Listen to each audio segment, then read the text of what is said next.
Yo, what's up, guys? What's happening? Can you hear me and see me and all that schnizzle? Let me know. Robert Douglas, what's up, buddy?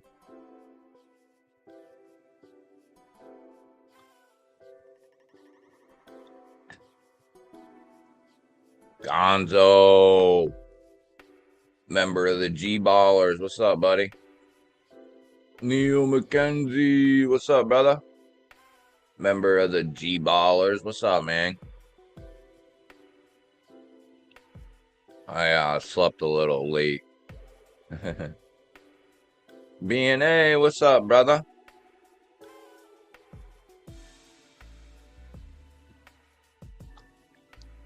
Give me 1 second here to trying to set some schnizzle up here. Hold on.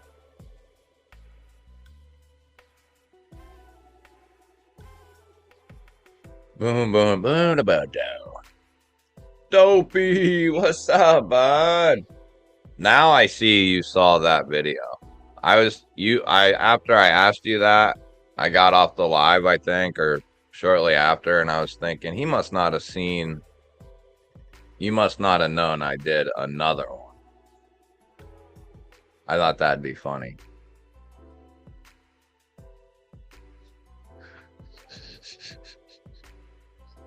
That video's kind of funny in itself, actually. Addicted to Blades, what's up, buddy? How's it going, man? So today, I was thinking, well, we can do whatever. We can just shoot the breeze. I was thinking about taking apart the Kunwu and messing with that a little.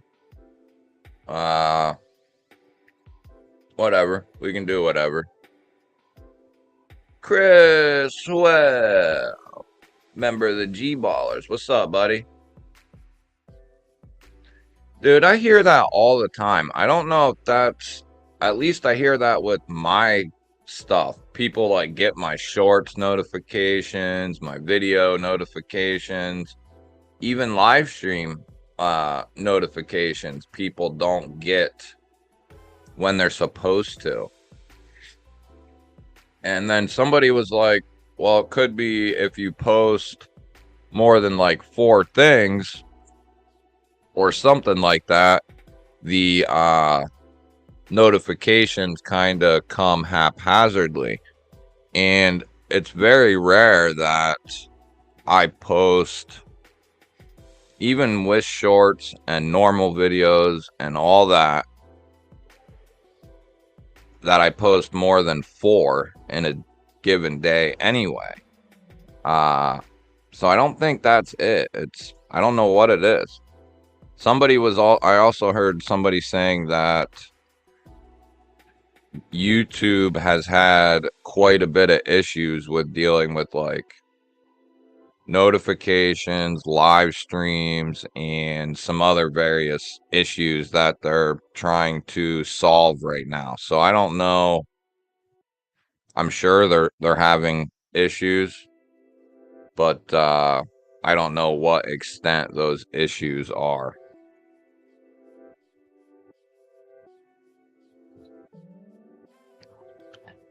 But I was thinking, I'll leave it up to you guys. Should we disassemble a knife, or we can do whatever?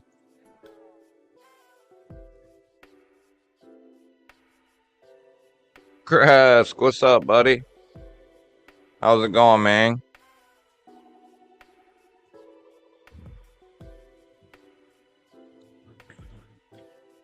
Try posting once a week and then no lives. That might help. That might help. That might help. It's coming to that. It's freaking coming to that. No, I have enough videos in my queue right now. Let me look. I have close to 30 videos in the queue. I could literally not do another video for like 2 weeks and post 2 a day if I wanted to. Let me see. Yeah, I have 29. So I could literally do 2 a day for over 2 weeks and not record a single video.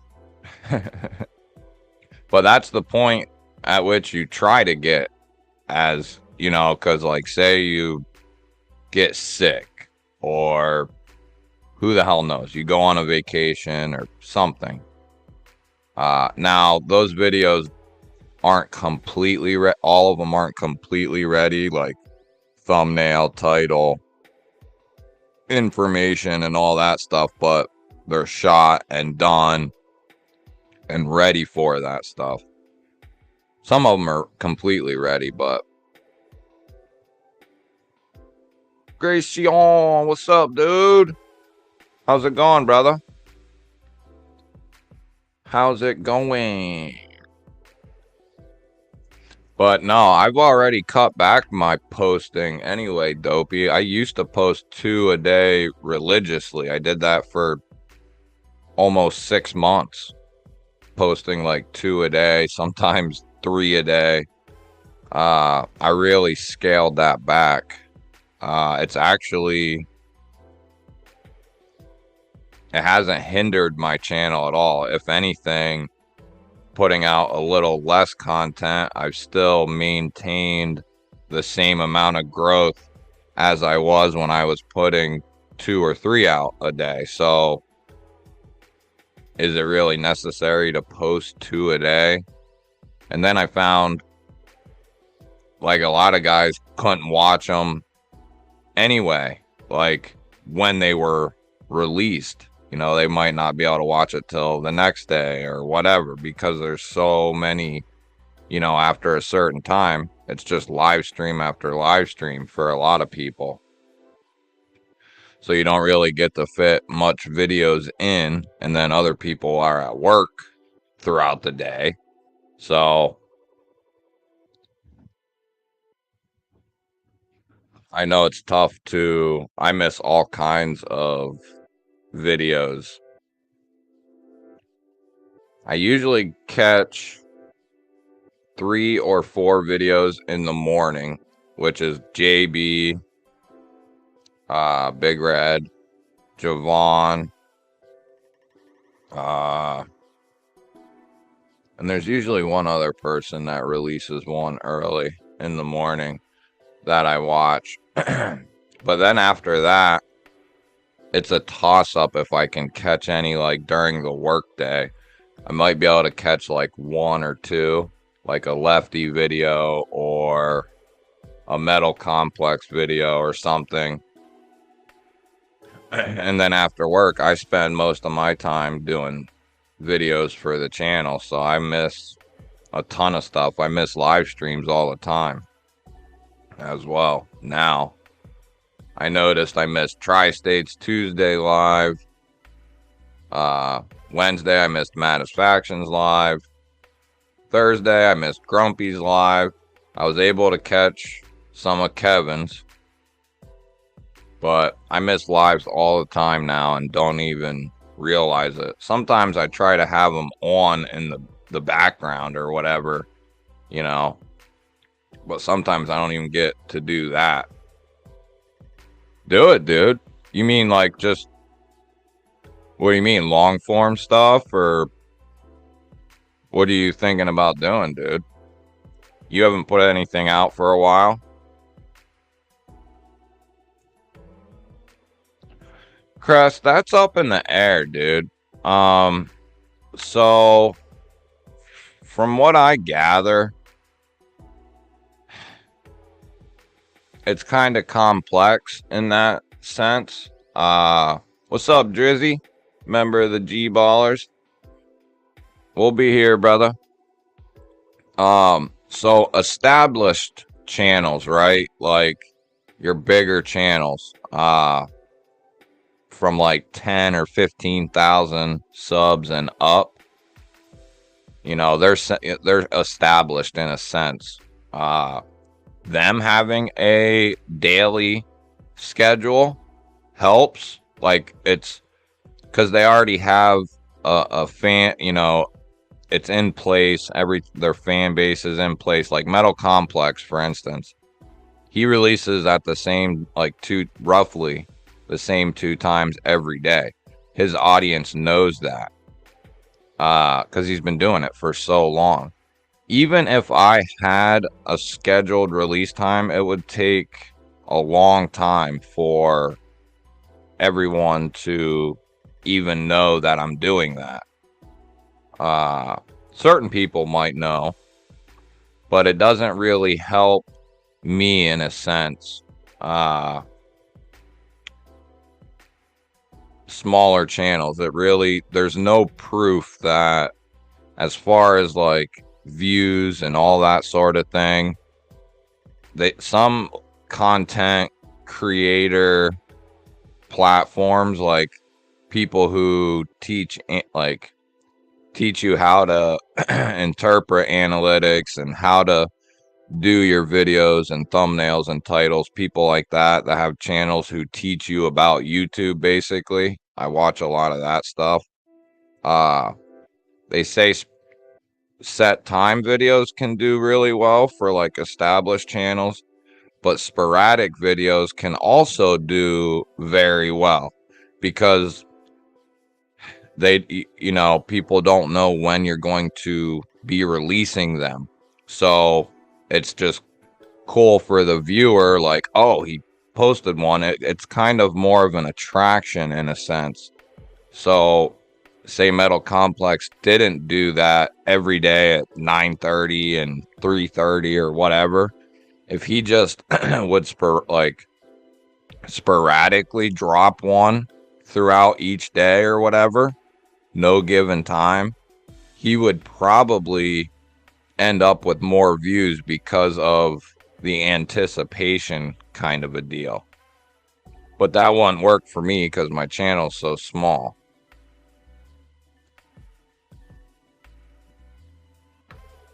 Taking on extra hours at work just for an excuse not to watch your videos. Yeah, because it's hard for you not to watch them, isn't it?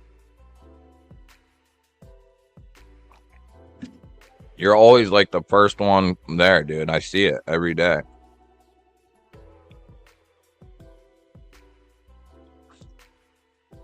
Yeah, see, I don't get much of a break at work, dude.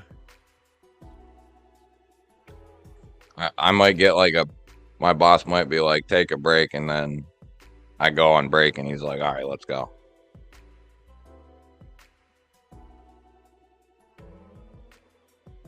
But I only work like 8 hours straight, and that's, a lot of days anyway. So it kind of is a benefit and not a benefit, but you get used to it. Joe Isabella, member of the G Ballers. What's up, buddy? How's your Saturday going, brother? Autumn, what's happening, man? Morning. Scotty and member of the G Ballers. What's up, bud? How's your Saturday going, man?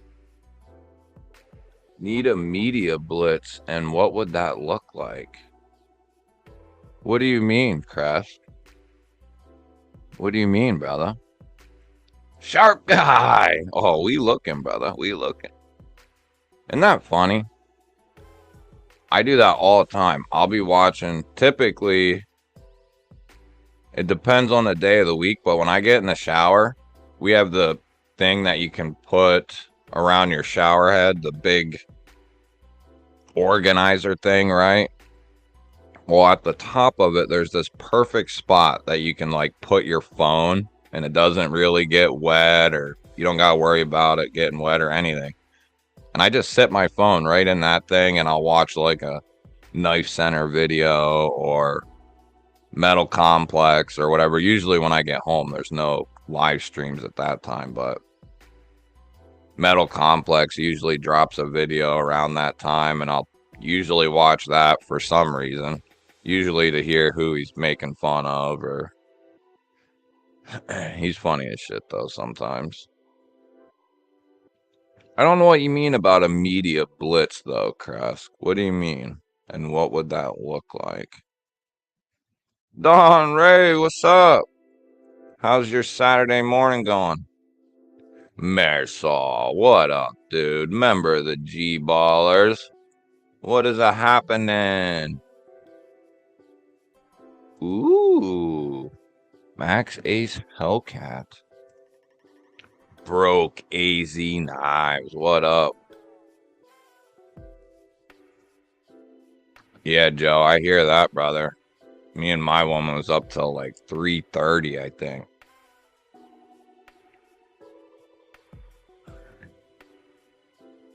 And then I slept longer than I normally do.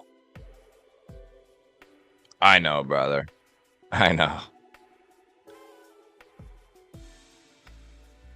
I thought you'd get a kick out of that opening video, members video last night. I was bored as hell, dude, so I just popped on the camera. I was like, I'm doing a members video. Screw it.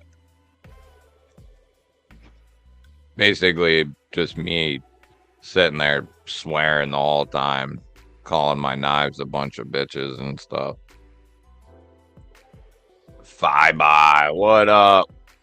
Good afternoon, good morning, and good night. Mimo, member of the G Ballers. What up, buddy?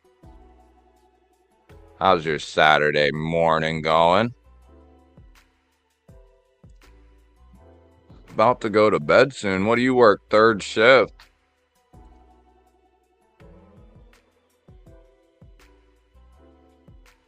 Oh, okay.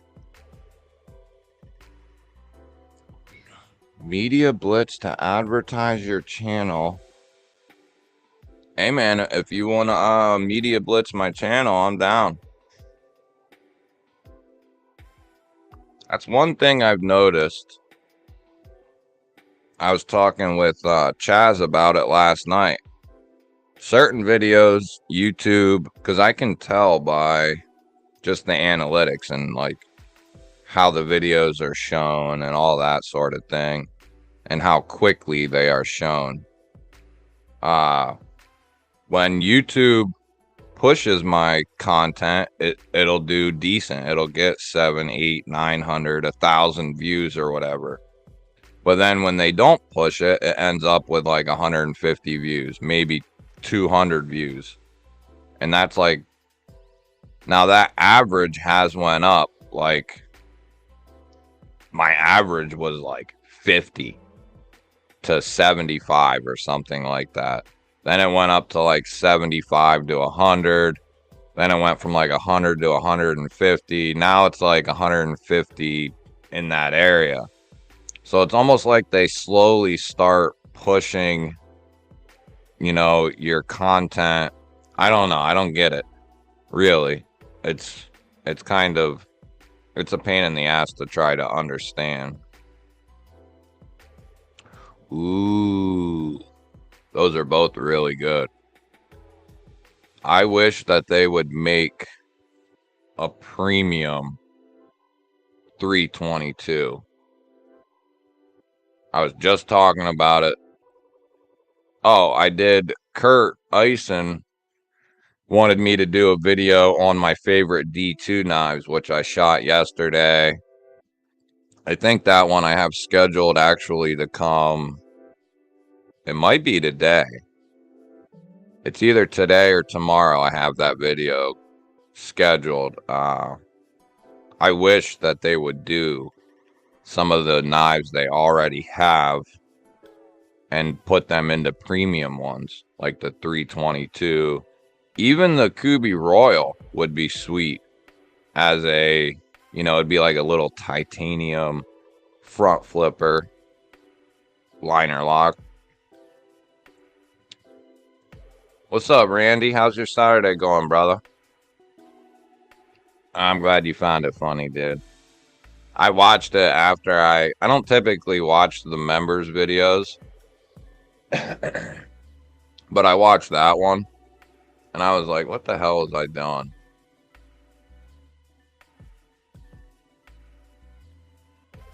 On the, Joe, you talking about the members video from last night? Hell yeah, Chris. So you do work third shift then?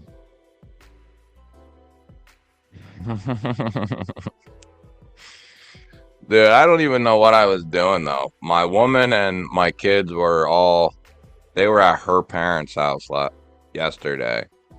And I didn't know they was going there. So I was just home. I had just finished the D2 video. And I finished, what'd I finish? I did an overview of something. What'd I do an overview of? I did an overview of the tack ray here to get that done. I'm so behind on overviews. I have like 30 of them to do. Like of new knives, not even old knives that I got before I had the channel. I have just so many. It's just ridiculous. And then I started the outline for 2 battle videos. But anyway, I was bored as shit. I finished the top 10 D2 knives for Kurt, did the overview, and I was like, damn, house was clean, yards mowed, all that shit's done. And I was like, damn, there's nothing to do. So I was like, oh, I'll do a members video. And then I just start running my mouth the whole time. I was like, I'm probably going to piss a bunch of people off. All right. No slip joint talk. Jesus. They're still knives, dude. They're still freaking knives. And you better watch my slip joint video when it comes out, dopey. I have like a 20-minute slip joint video coming out very soon. Mikey J, member of the G Ballers. What up, dude? Rainy? Not here, brother. It's freaking sun's piercing my skull. No, wasn't joking. It happened later than I was hoping, but nonetheless.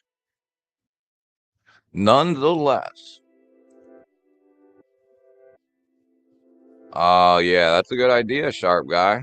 That's a good idea, brother. Yeah, go sub to Randy, y'all. If you aren't subbed to Randy.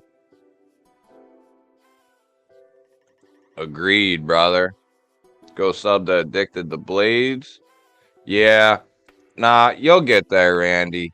Just my advice to you, man, is publish consistently. But publish things that, so don't try, initially just record and put it out to get some content on the channel. But as you establish that and all that jazz, try to make videos that you're at least, I guess depending on how hard you critique yourself and whatnot, but try to put out videos that you're proud of in a sense, one that sounds good, one that looks good, one that has a fluid flow to it, that sort of thing. Something you can be at least semi-proud of. And then take your time and make a good thumbnail. Try to make a good title. That's where I struggle, is the title shit. The thumbnail and like typically the flow of the video, with no editing, I can usually nail that stuff. But the title is always a pain in the balls. I don't get it. Greg Maroney, what up? How's your Saturday going, brother?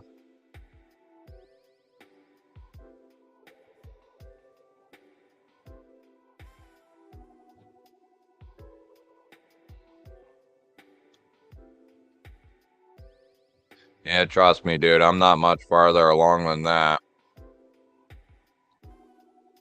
It's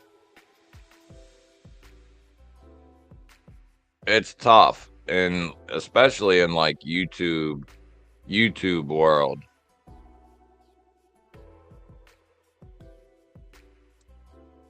Uh oh, no way, dude. Just in the last year, YouTube growth has went up 20%. So the viewership has went up 20%. Uh I forget what the number is, but there's like several thousand, like I forget how many thousands of people. I think it's like 6,600 people in the world have over 1 million subs. And then there's like tens of thousands who have over 100,000 subs. And every single week, there's more and more people downloading and signing up for YouTube, just as a viewer, a regular viewer. And then for every so many of those people, there's like one person that starts creating content, and it's just like a big circle. It's over the last like 2 years, it's grown like drastically. Since the C19, it's just exploded through the roof. The analytics show YouTube just shooting up past like Netflix, shooting up past Hulu, all that stuff. Like as far as how many people are watching and all that sort of thing, the revenue generated, YouTube is going to be number one if they're not already. But no, YouTube is a huge cash cow. I have both. I don't use my Facebook anymore. I do have an Instagram, but my Instagram's only like the quarter of the size of my YouTube.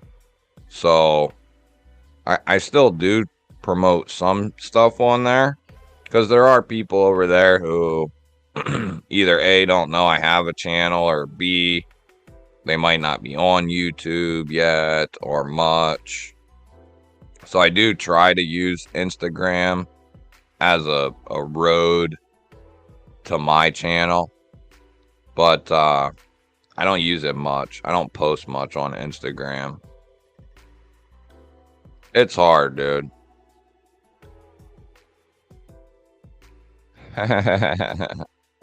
That's funny. It's Urban Woodsman. What's up, dude?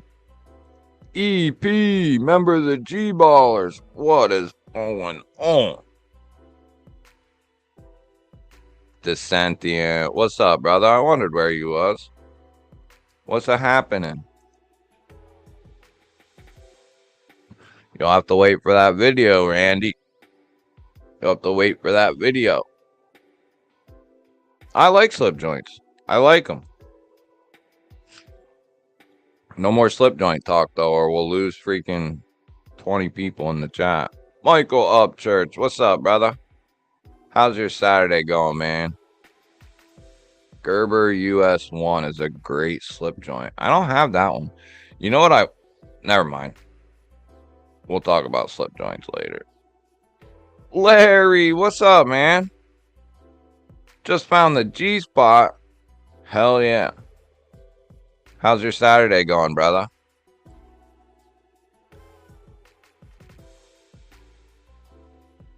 You have jury duty on Monday, Urban? There you go, Randy. Picking up subs left and right, brother.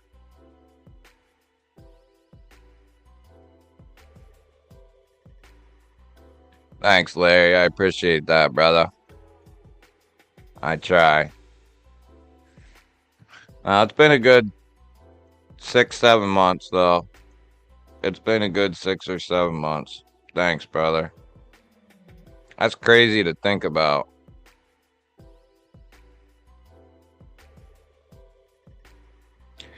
Yeah, it sucks, Larry. All that shit had to change, man.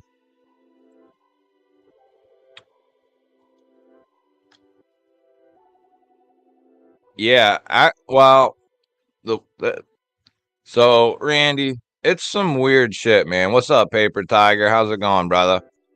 Um,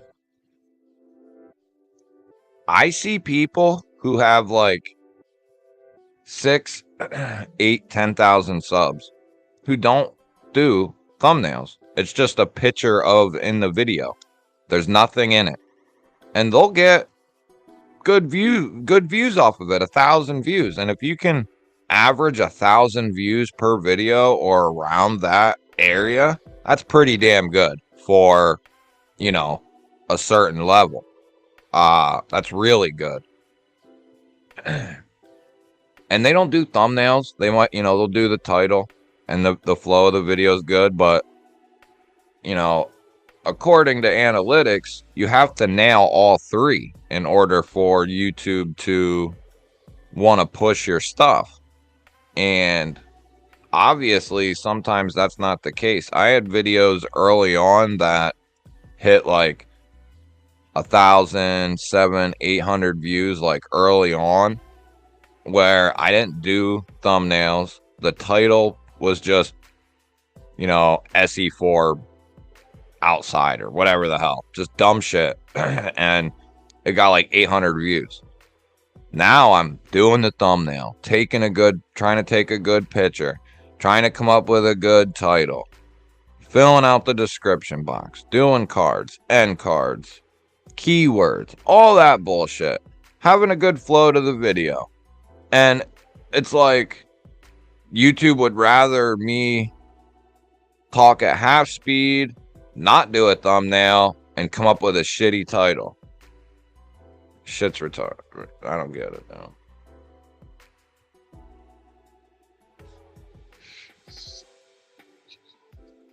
Yo, Dopey, have you ever watched some of my old shit? I was watching one of my videos the other night from it was like when I first started my channel back in October. Absolutely horrendous. I don't know how anyone watched this shit.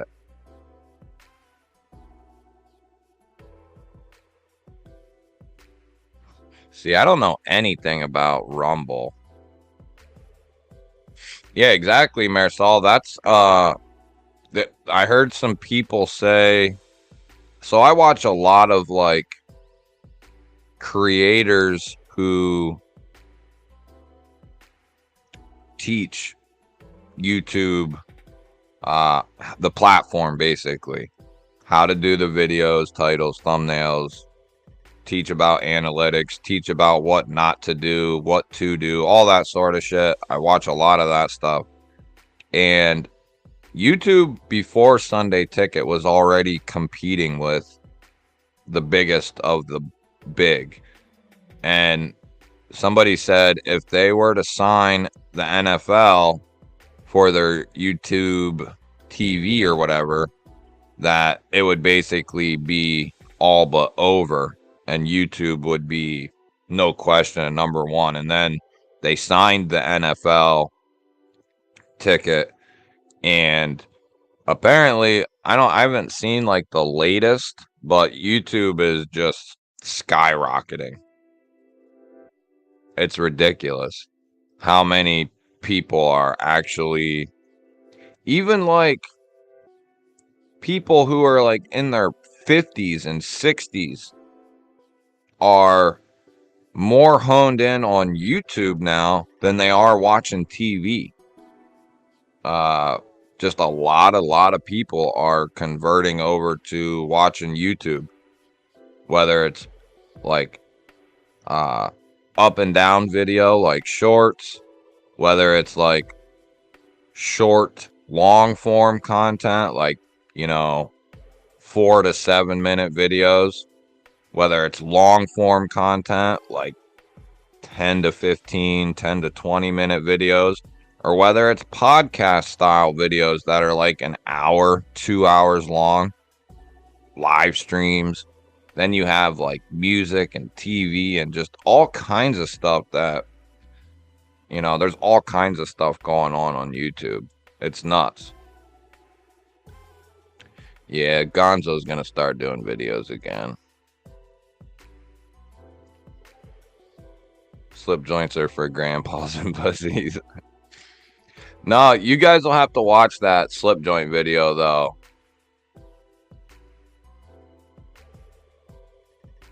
Dude, Mimo, it's tough out here for a pimp, bro. I know, man.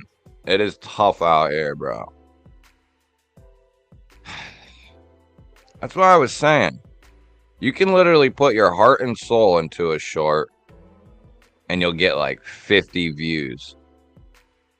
And then you can just throw some bullshit together and within 3 minutes have 2,000 views. I don't get it, man. Don't get it. Hey, PT, all boils down to, man, is turning on that camera, brother.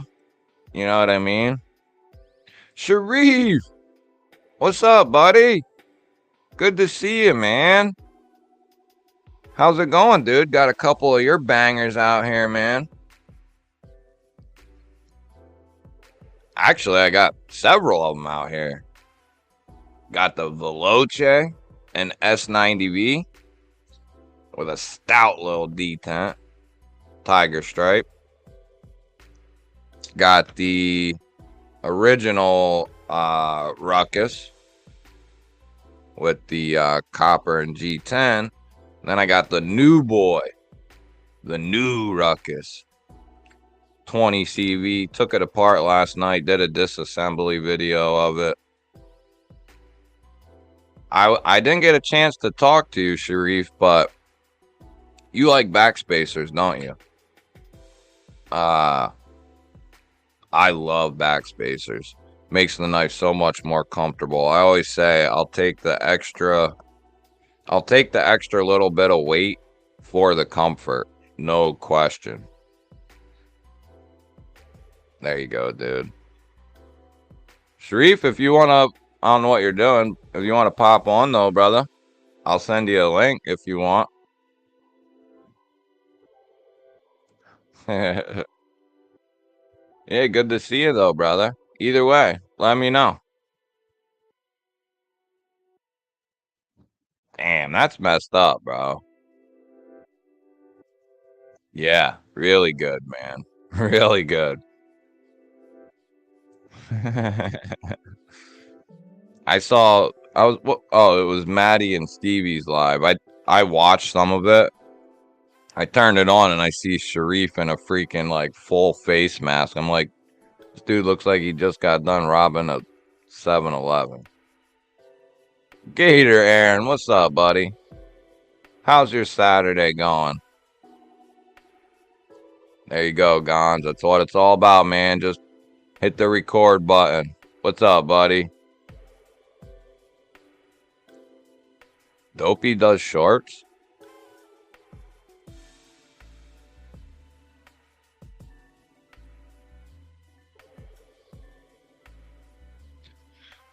I don't know. My thing is, it sucks when people... Eventually, I think it eventually pays off. Whether it's months or years, I think consistency and persistent, like, activity pays off eventually. Like, not to pick on KC at Knives Fast, but he had been doing YouTube for a long time. And he was growing, but not... He wasn't where he probably should have been. He should have had more subs. And then over the last like year or two, he's really skyrocketed. He just hit 10K, which is hitting 10K is a big deal. I mean, that's a big accomplishment to hit 10K subscribers. I think so. And according to a lot of people, 10K is a big deal. you know, especially for someone who, like KC, he's got a full-time job, a family. You know, he does YouTube because he loves knives and it's fun. And he still hit 10K. That's incredible.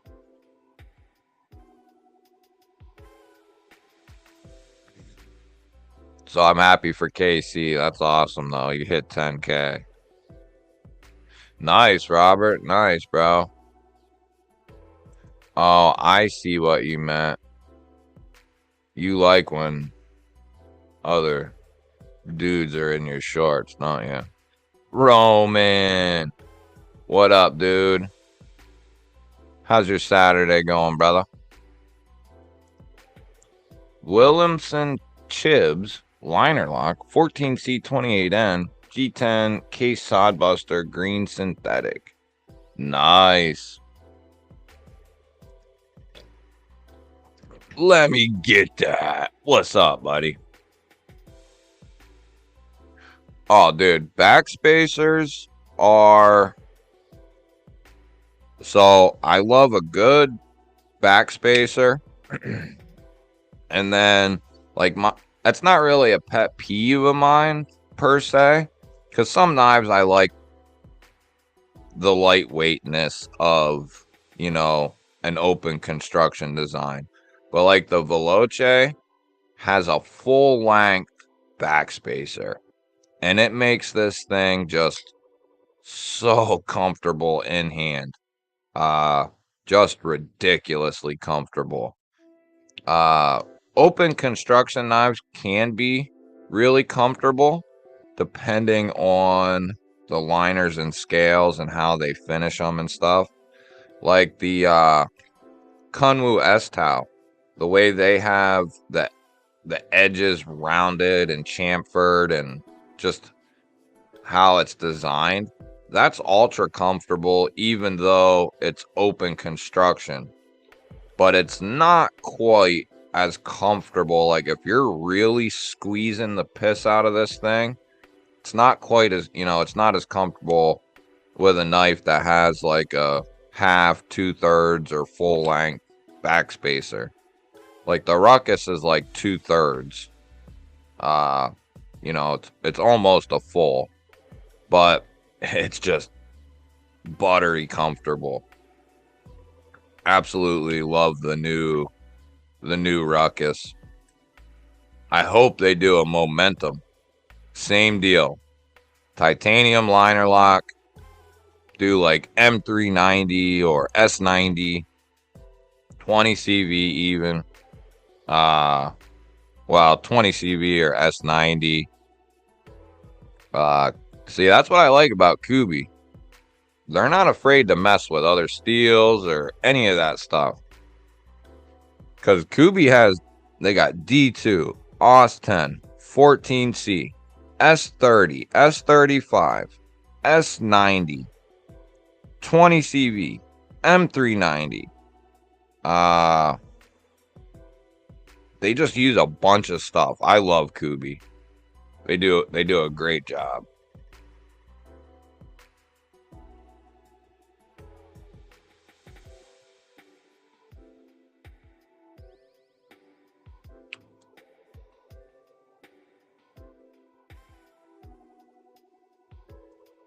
Oh shit! All right, cool.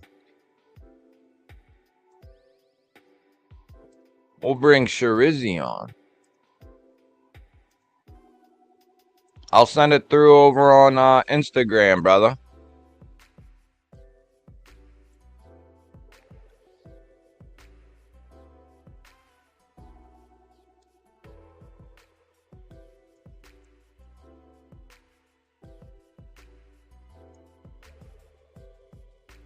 Maybe.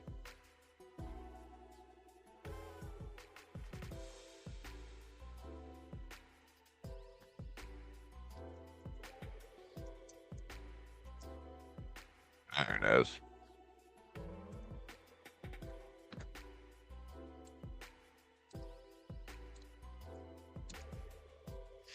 It is sent, brother, through on your Sharif M profile. It's got a car as the picture, right?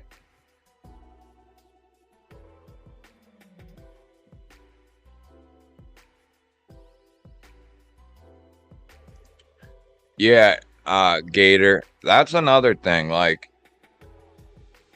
content creation can get like real frustrating, especially if you don't have, how do I want to say it, like a passionate group of people about that topic, right?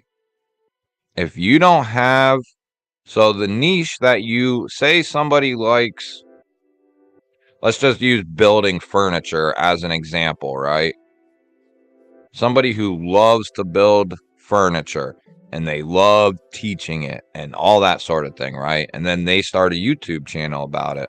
Well, say there's not people who are real passionate about furniture making, which isn't true. There's tons of people out there that would be interested in it, but I'm just using it as an example.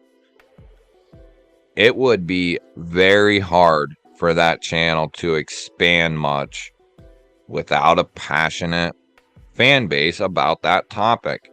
And that's one of the many good things about the knife and EDC community.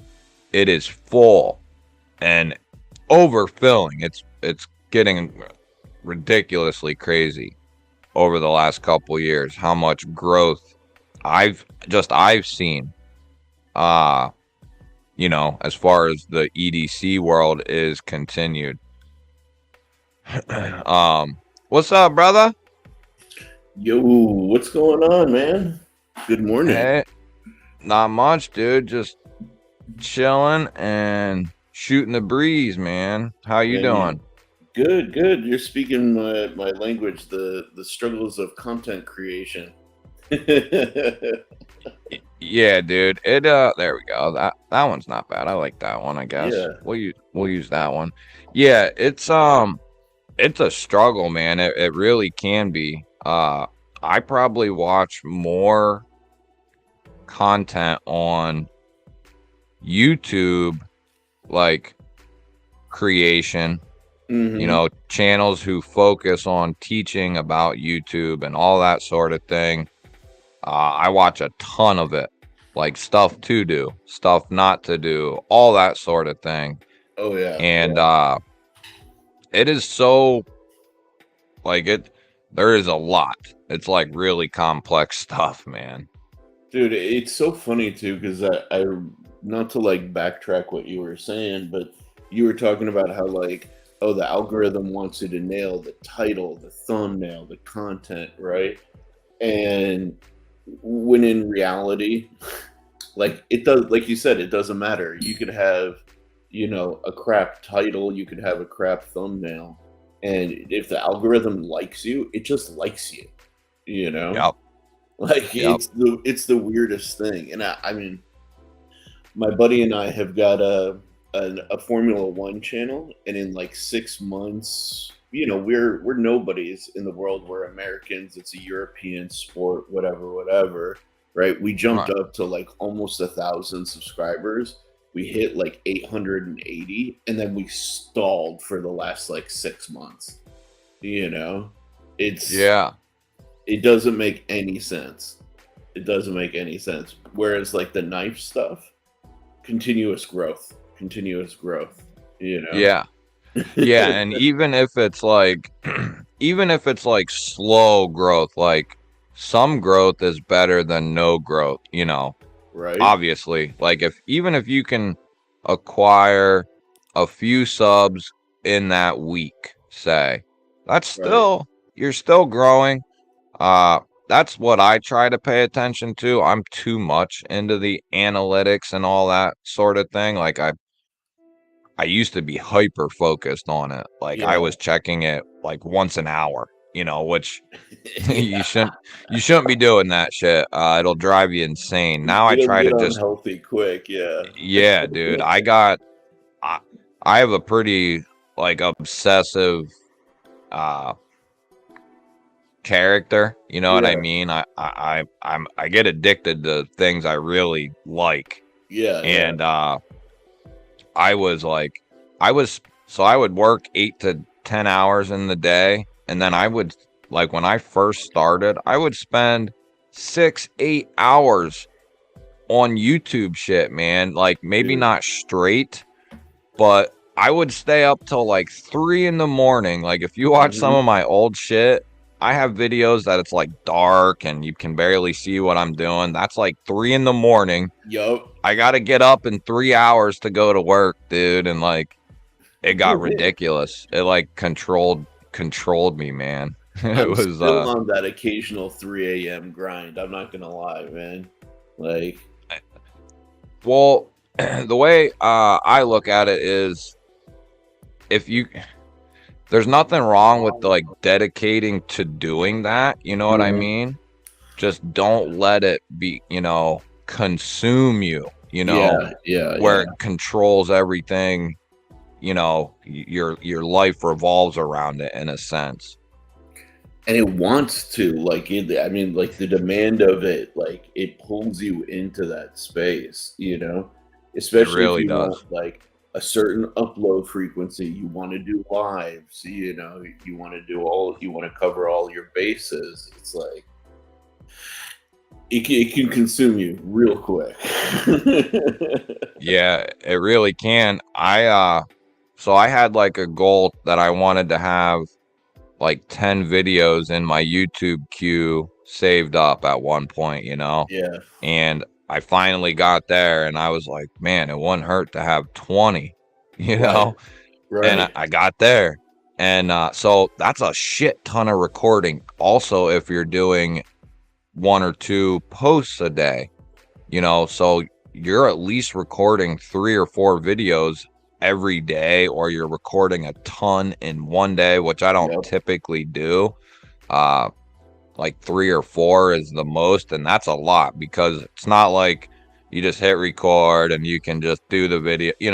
Sometimes it's that easy, but other times, like Dude. me, I don't edit. So if I'm 5 minutes into a video and I really screw the pooch, I restart the video typically.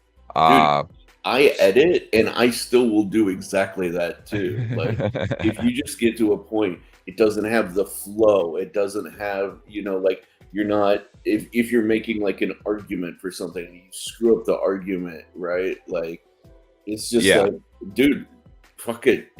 I've re-recorded videos like easily like 4 or 5 times if it's like a bad day, and I'll just be like, shit, even editing won't save this garbage that I just produced. And then the thing is though, I did that same thing. So I reshot. One specifically stands out to me is I did a video on a jack wolf, an Ohio River jack. It was something I put a lot of like time and thought into.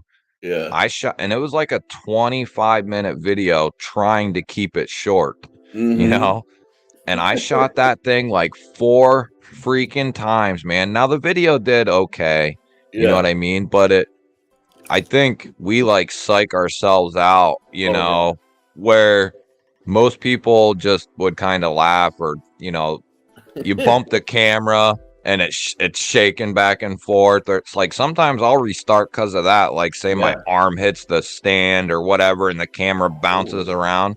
Most people, like if I'm watching somebody like, and if you're making a video and I'm watching it or whatever, and you did that, I could care too. I don't care. Yeah, exactly. But when you're the one making it, all of a sudden the critical, like you go all critical on it. Like, Yep. Bro, no, dude, I sympathize so much. Danny B, member of the Visionaires. What's up, buddy? Bro, that shit is too funny, man. Like, I love that we all kind of go through that, though. Like, honestly. And the mentality I've tried to keep is like early on, Kev Lefty, he was a huge inspiration for me to get into doing content, because he's kind of got my I'm just like him in a sense, or he's just like me or whatever, like, a funny idiot, don't care, like kind of what is going on, kind of like carefree, whatever Yeah, yeah, happens, yeah, happens type of shit. And I was like, man, if, and I always thought that beforehand, because a couple years ago, I was going to start a Pew Pew channel, yeah, like yeah. 2 or 3 years ago. And I had done a few videos and I was like, people aren't going to like my, personality, where like the No, don't that, real. And I found Kev a couple years ago, yeah, and I was like, well, maybe I was wrong, and he kind of exactly. inspired me to kind of hop into it. And then he's also helped me out, with information and advice and ideas and stuff. Yeah. Uh, and he's freaking blowing up, man. Dude, Like I'm he's so getting, proud of him. He's doing bits, man. And like he's such a good dude. He's so oh yeah, solid. Like if there's anybody like for those of you guys who don't know in like the community, like Lefty is not just like a good reviewer, but like behind the scenes, like if you have questions, if you need assistance, like Lefty is one of the first guys to get your back. Like for mm-hmm. sure, you know. So like all of us really appreciate Lefty actually even like behind the scenes. Yeah, So he does tons of stuff. Stuff that I don't know about, stuff that you don't know about. But like, mhm, uh, for my 2K giveaway, he was like, "Yo, I'm gonna send you a KPL cloth, uh, some other things, and I'll send you a growler." And nice. I was like, dude, that's freaking awesome, man. Right? And that wasn't something you like announced on Instagram or YouTube or, you know what I Yeah. mean? I did that for him. I let people know, hey, he sent this stuff in, Yeah. but, and I'm sure he does that kind of thing all the time, and Totally. the countless pass arounds that he does. Like if he gets Mhm. a knife in or a group of knives in from Kaiser, he does some videos on them, and then right away he starts Yeah. sending them out to who wants them. And it's that same. He'll send a freaking $600 knife out that he buys, does some videos on, and then he'll send it out so other people can look Yeah. at it. I mean, yeah, No, he's the awesome. guy is awesome. I got nothing but good things to say about Lefty, honestly. Yep, yep. Dude, I will say though, man, pews on YouTube are hard, bro. Like Mm-hmm. I did one video so far and like it's long, it's boring. It's like a build breakdown basically on my latest AR that I built. Uh-huh. And dude, I put video of me, just like side video, me shooting at a range. It's obvious that I'm in a range, you know what I mean? And like I kind of talk about the little parts. I went through the whole monetization thing. They have that like menu now where you can say like, yes, I am doing something about pews, but like it's a safe controlled environment, blah blah blah blah blah. Dude, Yeah. still got flagged. Still got flagged. And when the second they flag your shit, like, dude, your exposure goes to like nothing, and Yeah. it drives me nuts. I even in my like intro video, I still get copyright claims on the song that's in it, even though I paid for it. And Wow. if the video goes live with the copyright claim on it, even though I'll like dispute it and prove that I have the license, it also tanks my views. So Yeah. it's like, bro, like I want to do more Pew content because I've built more things. I just put a down payment on like a officer length 1911. So when I get Ooh. that, I want to fucking talk about that. But it's like, okay, cool, but it's gonna get nuked in terms of views. So that's I know exactly what you mean, dude. And as far as if you go back and watch some of my old shit, which I wouldn't recommend doing, I say I say you know, this isn't just a knife channel. I want to do EDC content. I want to Hmm. do preparedness, survival content. I want to do stuff on pew-pews and stuff, you know. Yeah. And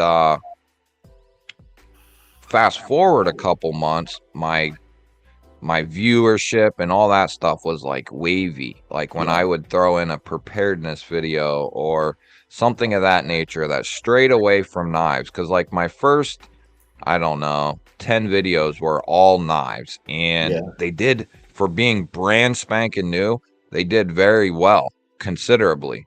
Yeah. And once I started throwing wrenches in, I noticed my content, like my viewed content, started to like really trickle and be very weird. Well, come to realize a couple months later that when you're brand new on YouTube, even like say the first year, right? Yeah. It could be quicker and it could be longer. But for like the first year, YouTube is, and the algorithm is trying to figure out where to place you Yeah. on the YouTube map. And if you're in a little blip down here, YouTube's trying, and that's your audience. YouTube's trying to find that that's where you want to be. Yeah. But if you are even missing that audience by just a slight margin, right? It Hmm. really destroys your viewership. So Yeah. YouTube's constantly trying to figure out where to put your content. And if you start out with knives and then you go to, like me, I did like a rocket stove video and some Yeah. other videos like that, then it like kind of messes with the algorithm. And I think Hmm. initially that kind of screwed shit up for me, to be honest. Yeah. So what I was thinking was I'm going to start a secondary channel, which I have it started. It's not active or anything like that. I just have it created. But Yeah. I was thinking, because I would love to do that same stuff, dude. But if I do that on here, it could really mess things up, especially Hmm. with the pews. So Yeah. I'm thinking start a whole different channel, do pews and the preparedness type stuff, you know, and Hmm. gear and all that stuff So it's like on that singular channel. focus. Yeah. Yeah, dude. And then that way, if something were to happen, you know, because of the pews or whatever, Yeah. it doesn't affect this channel, you know. Oh, Whatever that's happens, smart. happens. Yeah. I've noticed that too. Like, YouTube doesn't like you diversifying content. And at first, I thought it was the audience. But if you think about it, right? Like, a lot of knife people are into pews. A lot of knife people are into cars. A lot of like knife people are into like some degree of preparedness, you know? Like we Yep. all overlap, right? Yep. But so it's like, why wouldn't the content attract like more people? So it has Yep. to be the algorithm. Yeah, it is, man. Like, and not like I fully understand the algorithm or anything, but like I was saying a little bit ago, I watch a lot of that stuff and I try to intake as much of that information as I can. Yeah. And from what I gather, you know, now, for instance, if like Lefty or someone like that who's got Mhm. 15,000 or Bees who has 30,000, now that video might not do as well as their normal videos, but somebody like that with that big of a audience, Yeah. they can actually start to stray away a little Yeah. bit from the norm, but the algorithm still doesn't, it gets confused. You know Yeah. what I mean? Because Yeah. typically it places you, like once the algorithm finds out where to put you, that's where it starts putting you. And then that's why like Metal Complex, Neves Knives, channels Yeah. that are big like that, they are, that's what we see because that's what we're into. And the algorithm has figured out where to put their content. And That's interesting. you know, that's what you see when you open up your YouTube. The algorithm has figured out where to put their content. But if you stray away too much and continue that, like say Lefty were to get real hooked into preparedness, right? Yeah. and start doing a ton of content on that, it could literally destroy Yeah. his, it Yeah. could. The algorithm can all of a sudden just be like, okay, this isn't where he's supposed to be, and it moves him, Hmm. and he tried to go back to doing the knives or whatever, it would. So I've heard that can happen. Dude. So it's crazy. Yeah. All of it, man. Just, it's That's crazy. nuts, man. Because like I look at guys like Talon Sai, and like he covers he does exactly like what you're going for, and even like what I'd like to do. Like I want to do like Sunday Gun Day, kind of content. I want to do EDC knives. I want to show like the behind the scenes of designing them, but I also want to like do stuff about like cars, because I'm gonna try and build like one of my project cars into like a track car slash race car, and it's like, bro, can I just have one place where like I cover all of this stuff, instead of having Right. to like fracture it into like different channels. Yeah. So Yeah, like man. YouTube's got to chill out.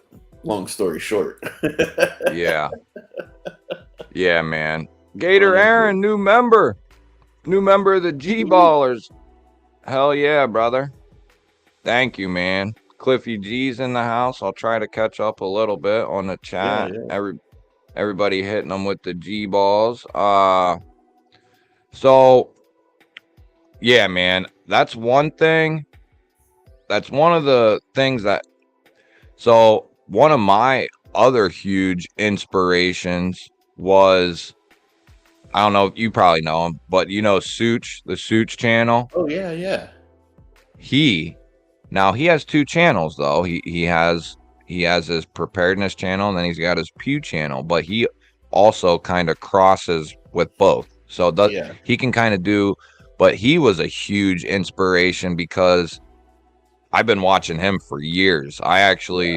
I started watching him long before I was even in the knife community. Like before the knife community, I was in the Pew community, and Yeah. he was like the main dude I watched. I love his stuff.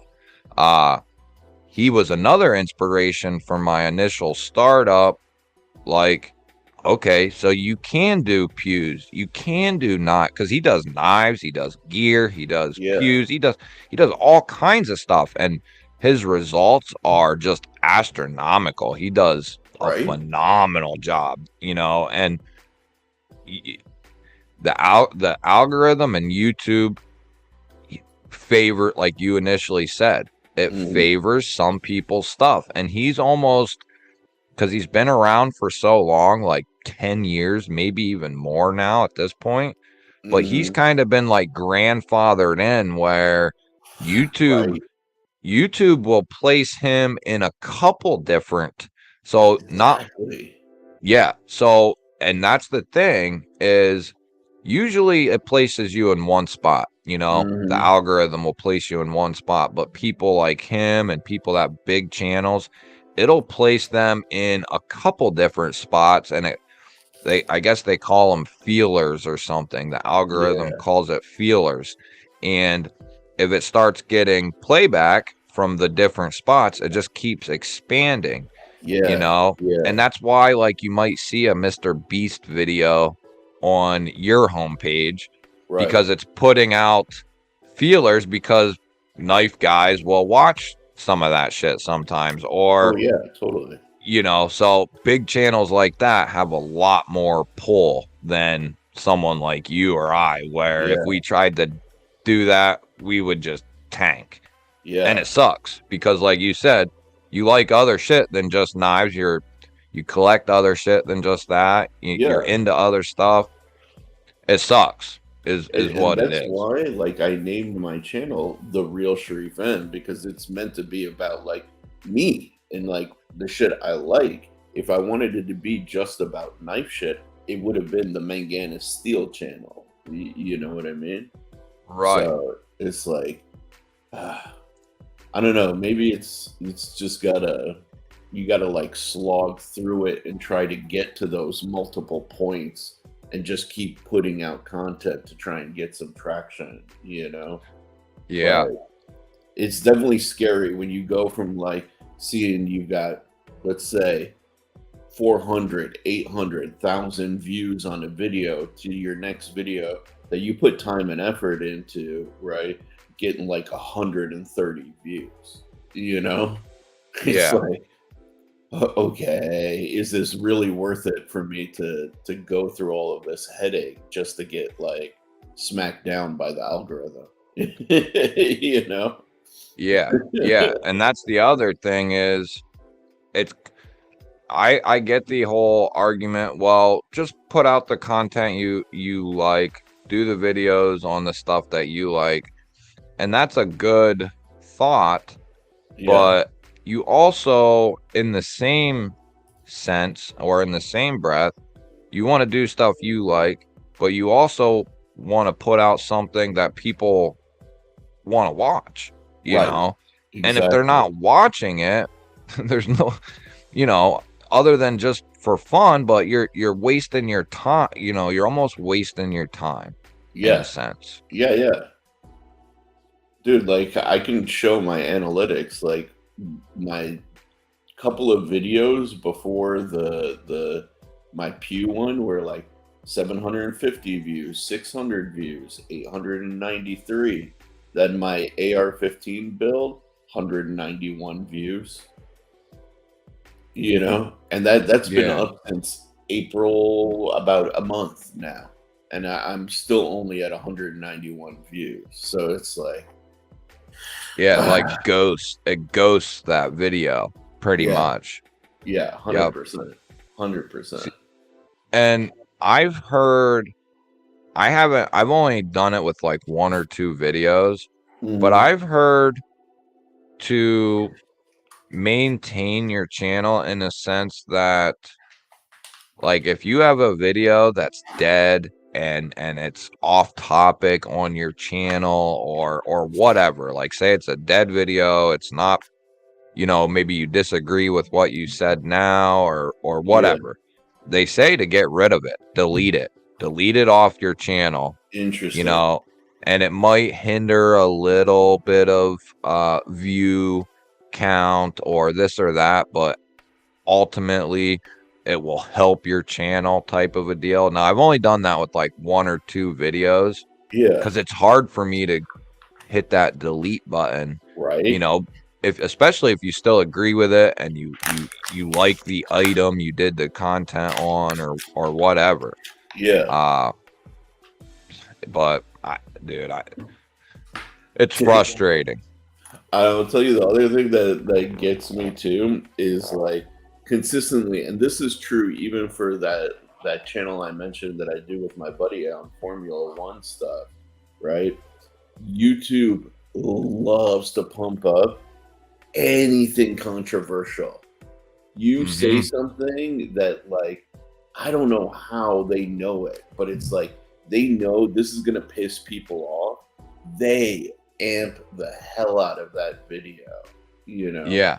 I don't know how. That's one thing. See, I know that I don't know if I think it's so like the system that is the YouTube and the analytics and all that stuff, it has the ability to go through your that whole video, no matter Mhm. how long it is, and basically obtain and understand that whole video very quickly Yeah. and then start putting it where so the YouTube system is able to like go through and take all that dialogue that you said for 8, 10, 12, 15 minutes Yeah. and kind of start computing it with your title and your thumbnail and put it where it wants to go. But that's 100% accurate, is like controversial topics. Yup. And uh if you, so like say you do a video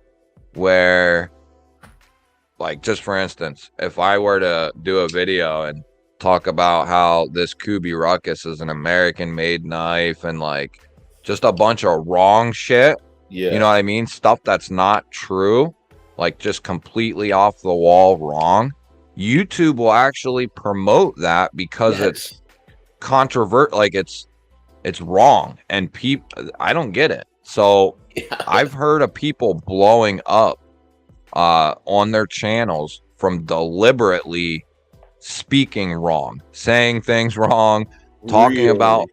Yes, dude. I swear to God, I just was watching a What the hell? podcast a few days ago.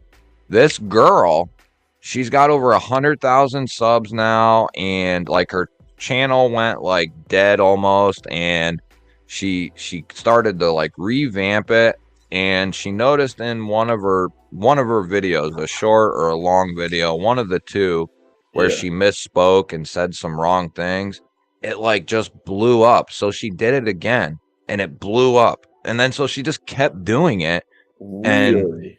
all of a sudden, like whether it was just saying a few things like in the wrong way, or the wrong, just slightly off on the information or Yeah. whatever, just to get, and she said she noticed the interaction, good or bad, went through the roof, No shit. viewers. Yeah, dude, isn't that insane? And And I don't they know if I say could they're do that. against misinformation and like, you know, oh, we're not, we don't want to allow people to spread false information on our platform. Bullshit, Right. bro. They're promoting it. That's crazy. Yeah, That's dude. so crazy. Oh, dude, I kind of want to test that out right now. Dude, I've thought about it, like, and it's hard to, because typically you want to speak as correctly as possible, Right. get your information as 100% correct as you can. So it goes against everything. And I think she maybe talked a little bit about that. You're basically Yeah. going against everything that you're trying, that you've been trying to do. Be 100% authentic and Yeah. truthful and have the correct information. You're basically going the opposite way, full spectrum. What? It, yeah, dude. It's worth a try. It really That's is. hilarious, dude. I want to get like a Medford and talk about how it's Chinese made. Yeah. Well, just like the Nipex or Knipex pliers, Yeah. some of the videos where people are like Nipex, just they say Nipex pliers, and it Hmm. blows up because of the interaction in the comments of people saying no, it's Knipex or Yeah. it's Yeah. Knipex, or people just getting pissed off, and it just feeds the algorithm, and it just keeps pushing it. Doesn't matter, what you've Yeah. said. It doesn't care, even if it's the stupidest thing in the world, like calling a pair of pliers the wrong name, or it keeps pushing it. It's ridiculous. Dude, that's so that blows my mind. Yeah. Wow. Yep. Wow. Wow. Wow. After the stream, I'll have to put you on to and if you ever feel like it, I'll put you on to Yeah. some of these channels that I watch, and it Dude, I'd love it that. does it blow like I have learned a freaking shit ton off a couple channels, and as far as YouTube goes, Yeah. and it the first part is understanding what they're saying and stuff, Yeah. and maybe taking notes and stuff like that. But then you got to be able to take what they're saying and how you understand it, and then put it back into your stuff, Hmm. and that's when you start to kind of see the growth or the trajectory of what Yeah. you're learning, because what a couple of the people I watch are saying, the proof is in their content, and Yeah. their growth and stuff like that. And the one dude I watch, he's got like 2.5 million subs, and that's all he does is try to help people with Yeah. their content. That's all he's done, and he's got 2.5 million. So he's legit. Yeah. Yeah. Yeah. He knows what the hell he's talking about. He's been around since like '08 or '09. Oh yeah. Nice. So he's been around, since YouTube's conception, basically, Yeah. since it really started. Yeah. And I'll have to put you on to them though once the stream's over. Hell yeah, dude. Man, like we like dude, Kresk was saying like we need some drama, like WWE public displays of conflict, man. Like we need some of that stuff going on. That'd boost all our channels if we could just like slog it out and be like, oh, so and so's an idiot, so and so's a retard, blah blah blah blah blah. Like Yeah.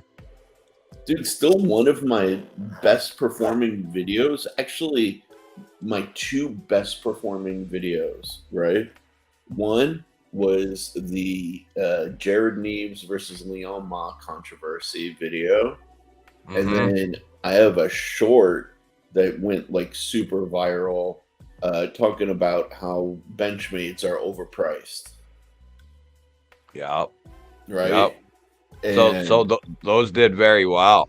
oh, dude, I mean, for me, I mean, especially considering I'm only at like 1.3 thousand subscribers, the Benchmade short is almost at 21,000 views, and the Neves Knives versus Leon Ma video is almost at 7,000.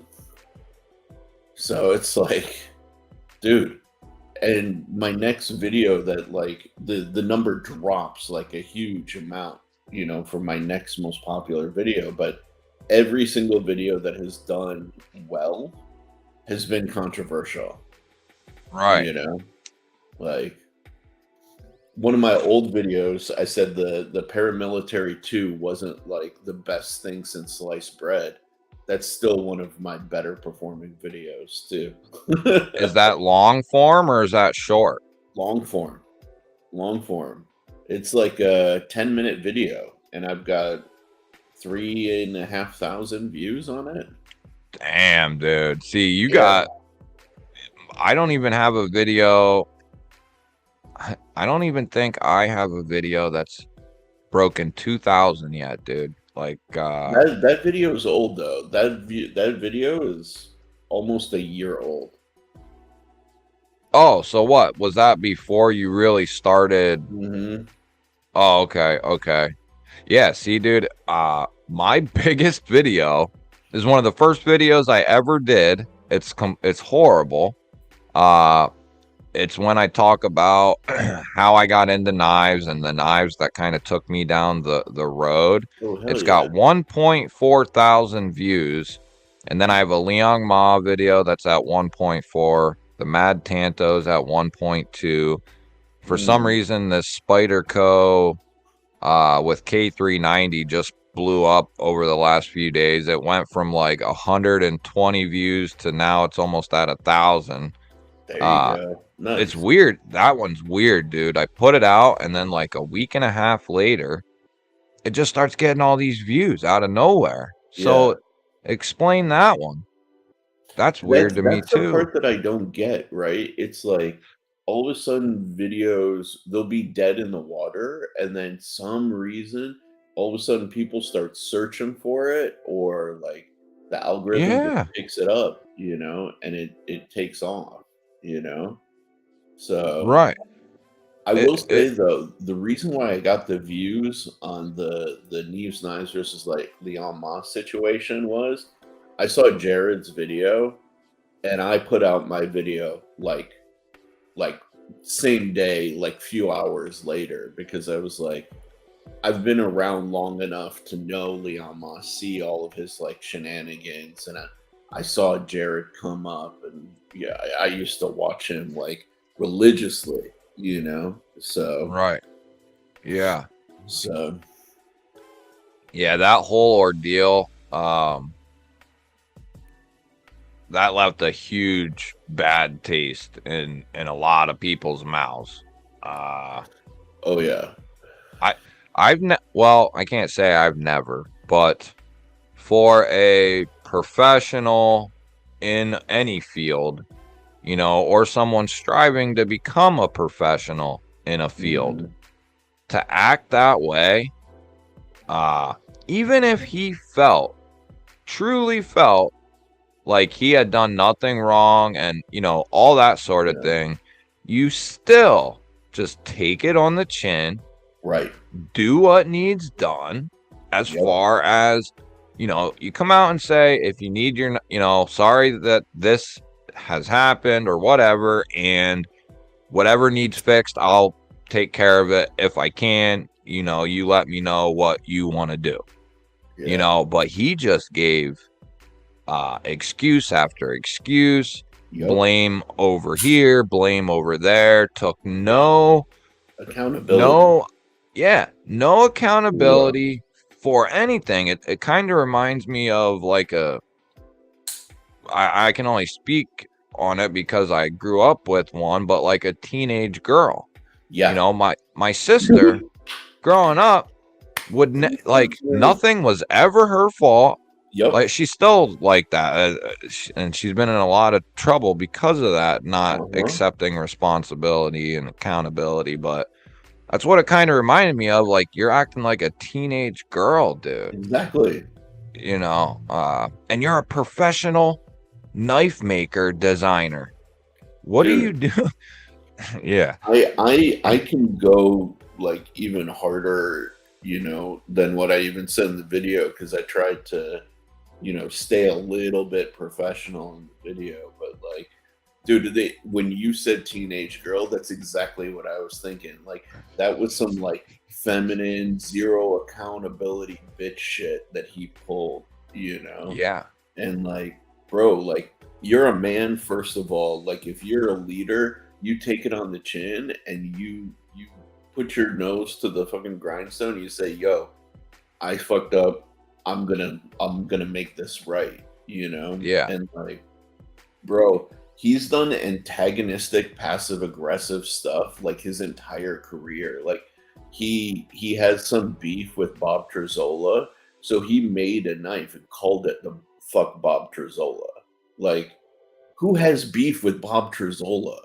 Like yeah. really, like That's the dude's weird, the man. nicest dude in the history of like knife making, Yeah, been around for at Bob T. He's been around forever. I mean, Exactly. And I mean, granted, I'm a Bob T fanboy, but at the same time, it's like, dude, I've seen the guy long enough. Like, there's no reason to have any beef with the guy, you know? right?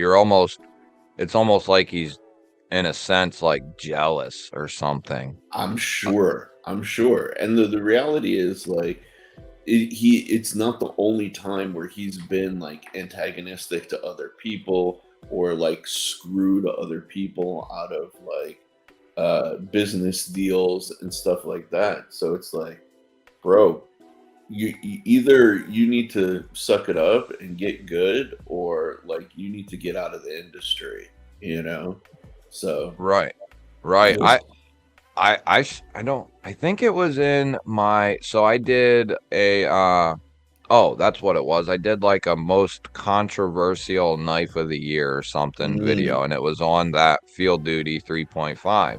yeah, And I say in that video something along the lines of, I've never seen someone be so high on the pedestal, right, or the yeah, mountain, and fall so fast like yeah, he did.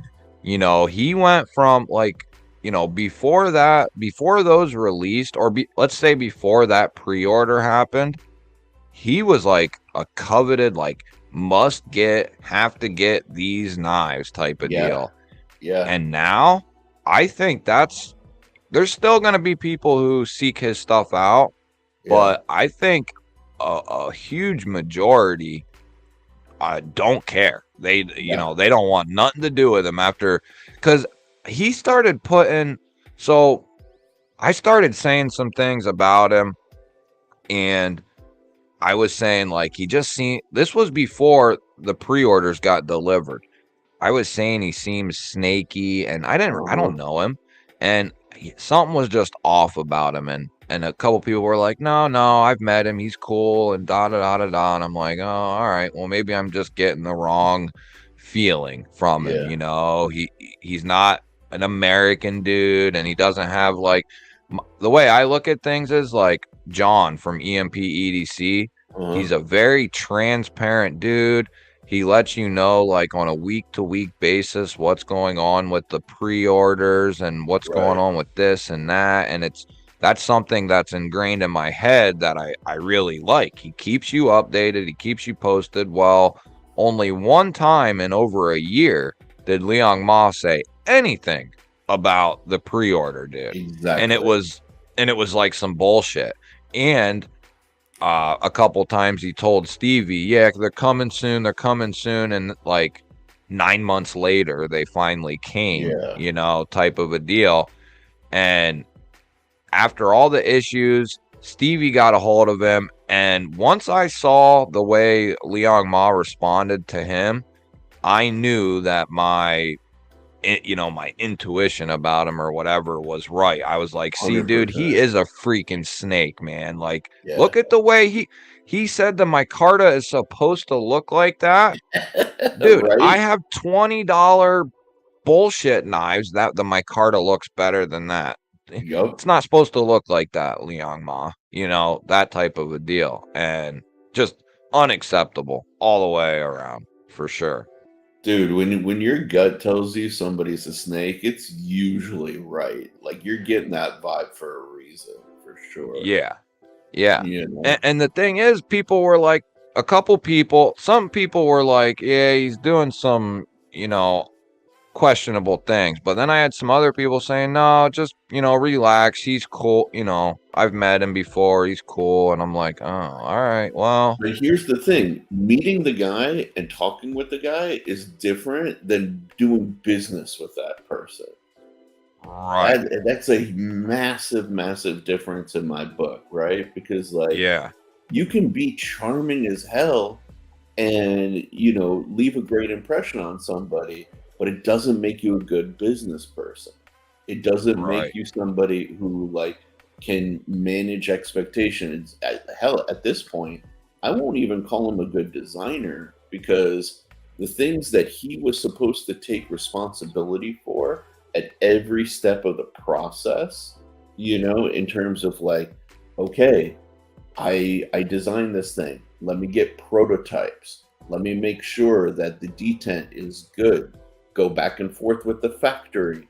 Dial in these things, man. Like even me, man, like it cost me money, but I ordered like a total of 6 of these things, in order to make sure every detail was dialed in exactly the way I wanted it to be before I'm even going to consider offering it for production, you know?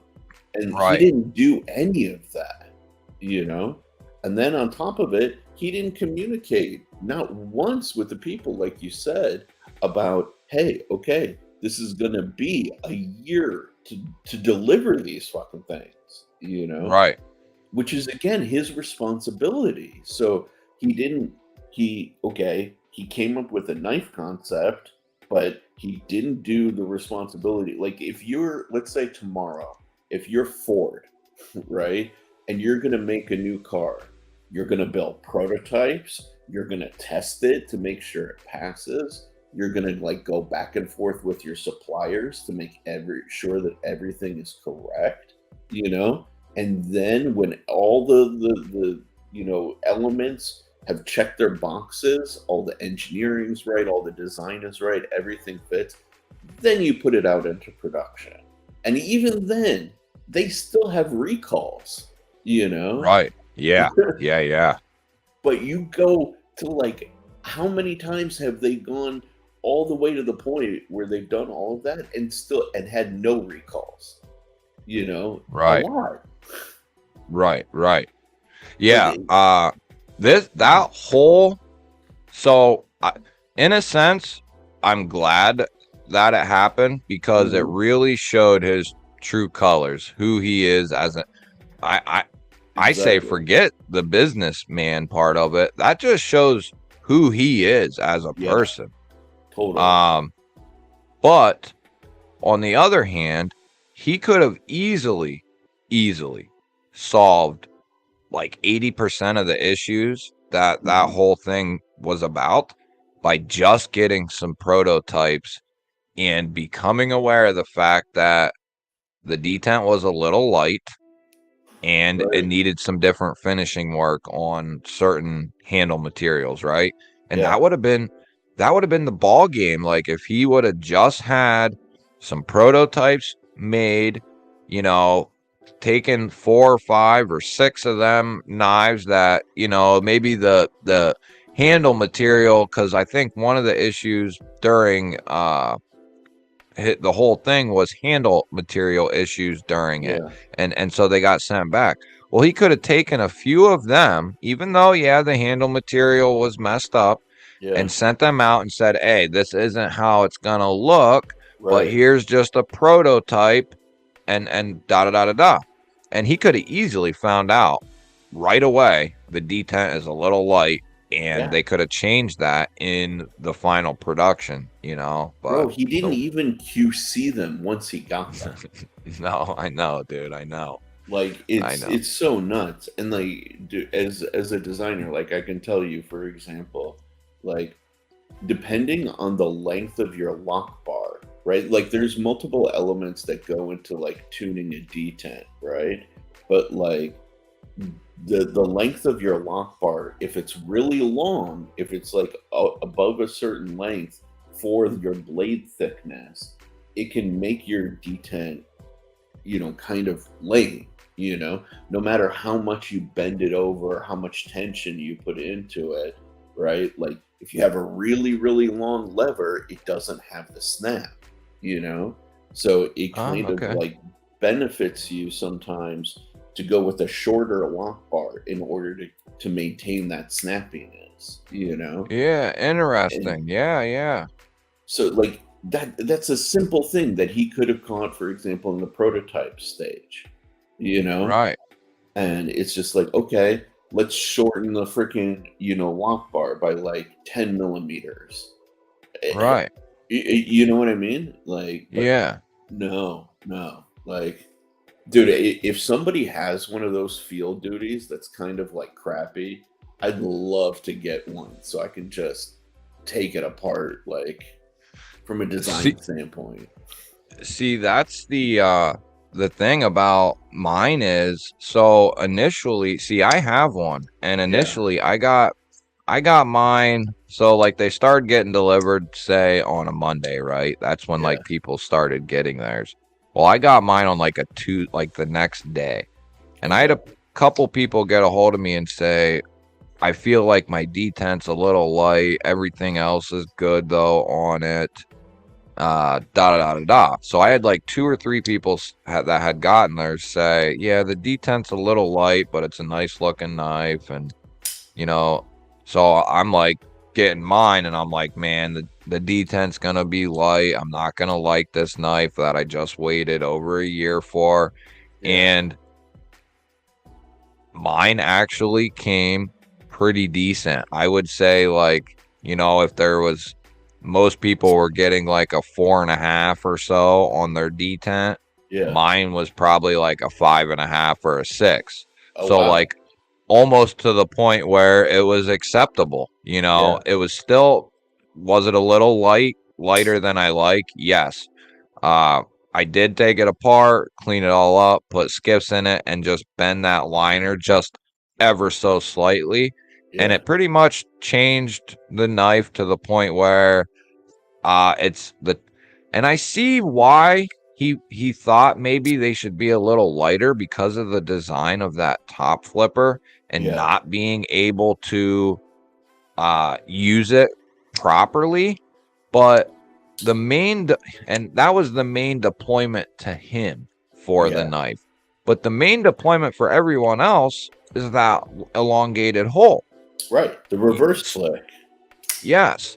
So to take the top flipper into more consideration than the hole was a huge mistake.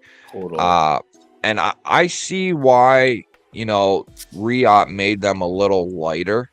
But it should have never. It just going back to the prototype thing and all that. It just should have never been in the first place. You know, Yeah. because mine is very well. It's not very strong, but it's strong enough to the point where you really have to be paying attention and mean to front flip it now at this Yeah. point. You know what I mean? Because otherwise you'll miss it. You'll roll right over top of it and not actuate it. Yeah.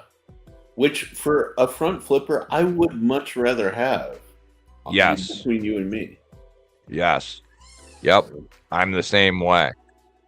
Yeah. Same exact way. Especially if it has a hole or thumb studs. Yeah. Yeah. Exactly.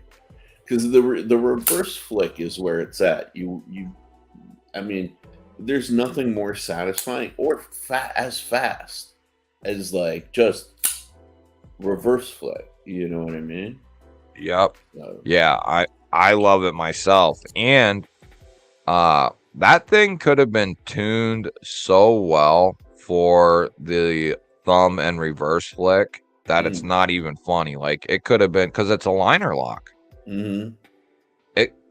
It could have been tuned so well to come thwacking out of there, you know, Yeah. with the reverse flick or the thumb flick. And then the front flipper's kind of secondary to a lot of Right. people, you know. It sucks for, you know, for everyone involved who waited and was hoping to get a field duty that, you know, was really good. Like the rest of them, like the other ones he had put out, they were Yeah. really good. It's a shame for sure, because it's got S90V as the steel, Right. you know, titanium bolsters. It had, mine in particular had that Arctic Storm carbon fiber and what was it, end cut carbon fiber, good stuff. So it had good materials and all that, good size. Just the internals needed some work, and Yeah. Dude, he missed. it's.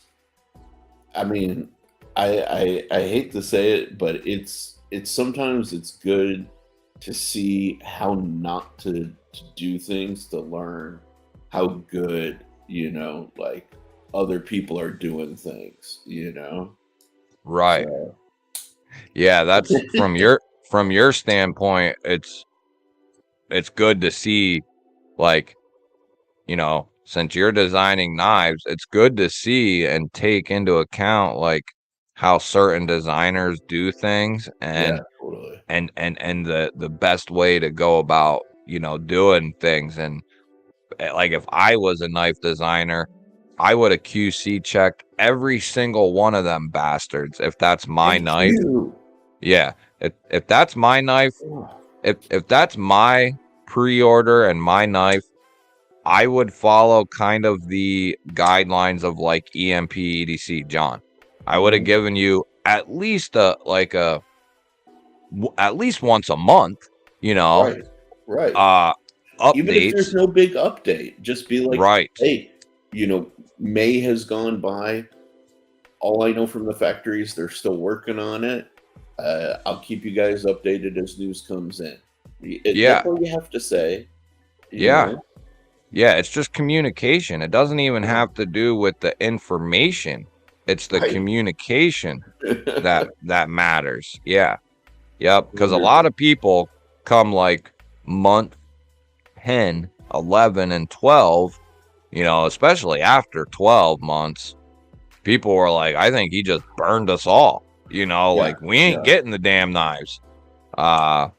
So dude, no, yeah. like I have, like, the thing is, for me, I've never been against pre-orders, but Doom made such a good point about why, like, he has a lot of trouble supporting pre-orders now. It's because, like, dude, life is short, life is also on a wire. You don't know, man. Like, you could, the guy who's responsible for it could, fall off the face of the earth. He could get in a car wreck, X, Y, and Z. And now you've got how many hundreds of dollars like wrapped up with him. And it's like, let's be real. I mean, short of like a small percentage of us, are ballers who can like wave off, $400 or $500 as a loss. Most of us, those four or five Yeah. hundred dollars mean something. You know what Yeah. I mean? Let's be Yep. real. So Yep. like you can't just take people's money and be irresponsible about it. And dude, Leon Mott burned it. Like I know I'm going to get, for example, less pre-orders because of him and the other people who have like fucked it up, you know? Yep. And it's like, okay, I gotta accept it, but I can try and be better than that. You know what I mean? Like Right. that's all Yeah. you can do. Yeah. It's almost like what you would want to do is like, even in the process of coming up with the design and all that sort of thing, to Mhm. let people know there is going to be a pre-order coming up for this knife. I Yeah. will keep you updated on at minimum, a bi-weekly basis Yeah. on its progress, all that sort of shit, Yeah. like be as completely transparent and upfront as humanly possible to the point where 100%. it's yeah, to the point where it's like ridiculous, but Yeah. but that's what a lot of people who are spending two, three, four, $500, just throwing that money into thin air, basically. Yeah. That's what they want, though. They want to hear what the hell's going on, even if nothing's going on, type of a deal. Yeah. Yeah. I mean, dude, like I hate to say it, but that's how I feel. You know what I mean? Like I'll drop something off at my gunsmith, for him to do some like headspace checking, for example, on one of my latest pew builds, make sure I didn't screw anything up royally.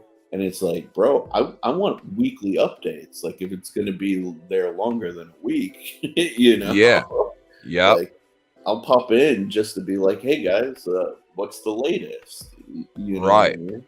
Yeah. And like, I don't know, like, uh, the benefit is you can see by the people who screw it up how to do things right, Yeah. and then you can make fun videos about talking about how you shit the bed, Right. right? Dude, by the way, I Yeah. gotta show you my latest Grail acquisition. I'm showing this to everybody just because I'm so happy I finally got it. But after the people in the chat have already seen this, but after 4 years, I finally got myself an auto stitch. Oh, shit. Where the hell did Bro, you find that at? On the secondary? NC Blades, dude, had them. I literally was like, I don't know, 2 o'clock in the morning. I got an email from them. I saw they like got them in stock. And I was like, oh, it's been hours. They sent this in the morning time. No way they have one of these in stock. Click the email and I saw it and I was like, oh, they sizzle. Oh my god. And it's in Dude. stock. And it was in stock. And it was because, dude, okay, for 4 years, I've been in touch with like at least 4 or 5 different people who get regular Microtech shipments. They never got stitches in 4 years because Microtech's Wow. like crazy with shipping stuff. Every time it came into, let's say, like Knife Center, Blade HQ, like the big guys, right? Like, again, it sells out within seconds, you know? Yeah. Yeah. And and then I finally found a place in Chicago, like some small, like, pew shop who had it. I ordered it. They like took my money, all of this stuff, and then within like 2 days of my order, they canceled it and refunded my money because they were like, "We won't ship to California." And I was just Oh like, my. dude, even Microtech themselves, I tagged them after that like refund from the shop in Chicago, and I was like, "Yo, Microtech, it's been 4 years I've been trying to get this knife. Can you help me out?" Right? They were like, Right. "Oh, even for us as a policy, we don't ship individual sale knives to California." I'm like, "Bro, you drop off autos to like shops all over this state, man. Like you Right. can't send an individual one to me? Like what the Right. hell?" They're cause they're legal to own, right? You just can't Yeah, carry it. Yeah. exactly. Yeah. Like So that doesn't even make any sense. that's what I said. But dude, NC Blades came through big, man, and like That's awesome. no joke, I'm not even lying to you. 4 years that I've been since like 2019, I've been trying to get one of those. I So wonder I wonder if they do that on purpose. yes, Microtech. oh, Make 100%. them make them in such small batches. Like, I don't know. They'll send 20 to Knife Center, 20 to Blade HQ, and then Yeah. they don't make them for months and months and months and months. And Oh, dude. it's weird though. Actually, it's worse than that because here's the thing, right? Like, so I'm buddies with Derek over at Weeby Knives in San Francisco, right? He's got this like small knife shop, but they do like big numbers in terms of sales, right? Uh-huh. And basically every tourist that goes through San Francisco passes where his knife shop is. Like sometimes you can't even fit inside of his store. There's so many people there, right? Wow. Yeah. And so like Derek and I had been talking about it and he was telling me Microtech is like one of the worst companies to do business with because they'll give you a sheet where they'll say, "Oh yeah, and it's not just him that's confirmed this. I have another local knife store that's confirmed this too. They'll give you a sheet and say, "Oh, okay, you want this many UTX 80s, this many whatever Turadons, whatever, whatever," and then you'll place an order for it, and they may not give you what you order. They'll just ship you whatever they feel like shipping you because they say, "Well, we know you can move this, but you're not going to move these products that you ordered." What? Yeah, I believe that though. it's insane, That's the arrogance that is Microtech. You know what I mean right? though?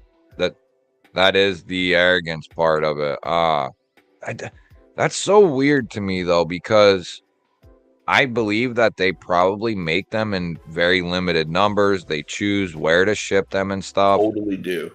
But dude, wouldn't you think, wouldn't you take the models? So of course your UTX, the full size, that's a must. The Yeah, LUDT, that's a must. right. But then and those are your staples. But wouldn't you want to start focusing in on the stitches and some Hmm. of them other knives, because ultimately you're going to sell more of them the more you Dude, make. They're still going to stay popular.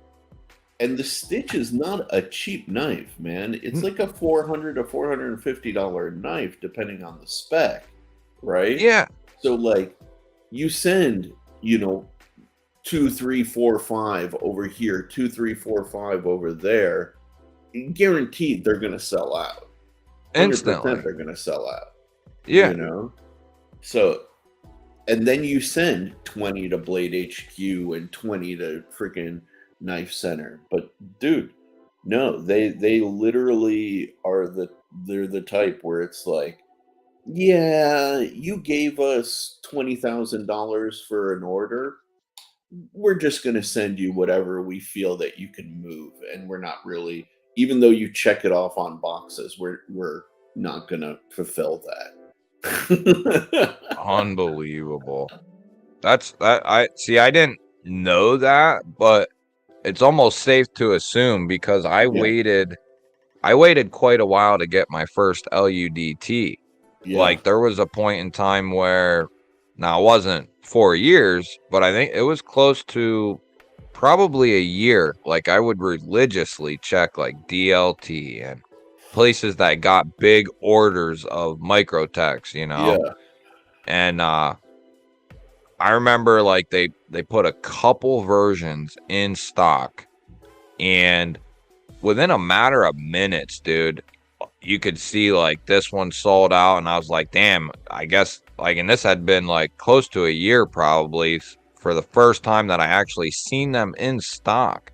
And Yeah. it was the quarter serrated version as Okay. well. It wasn't the complete straight edge.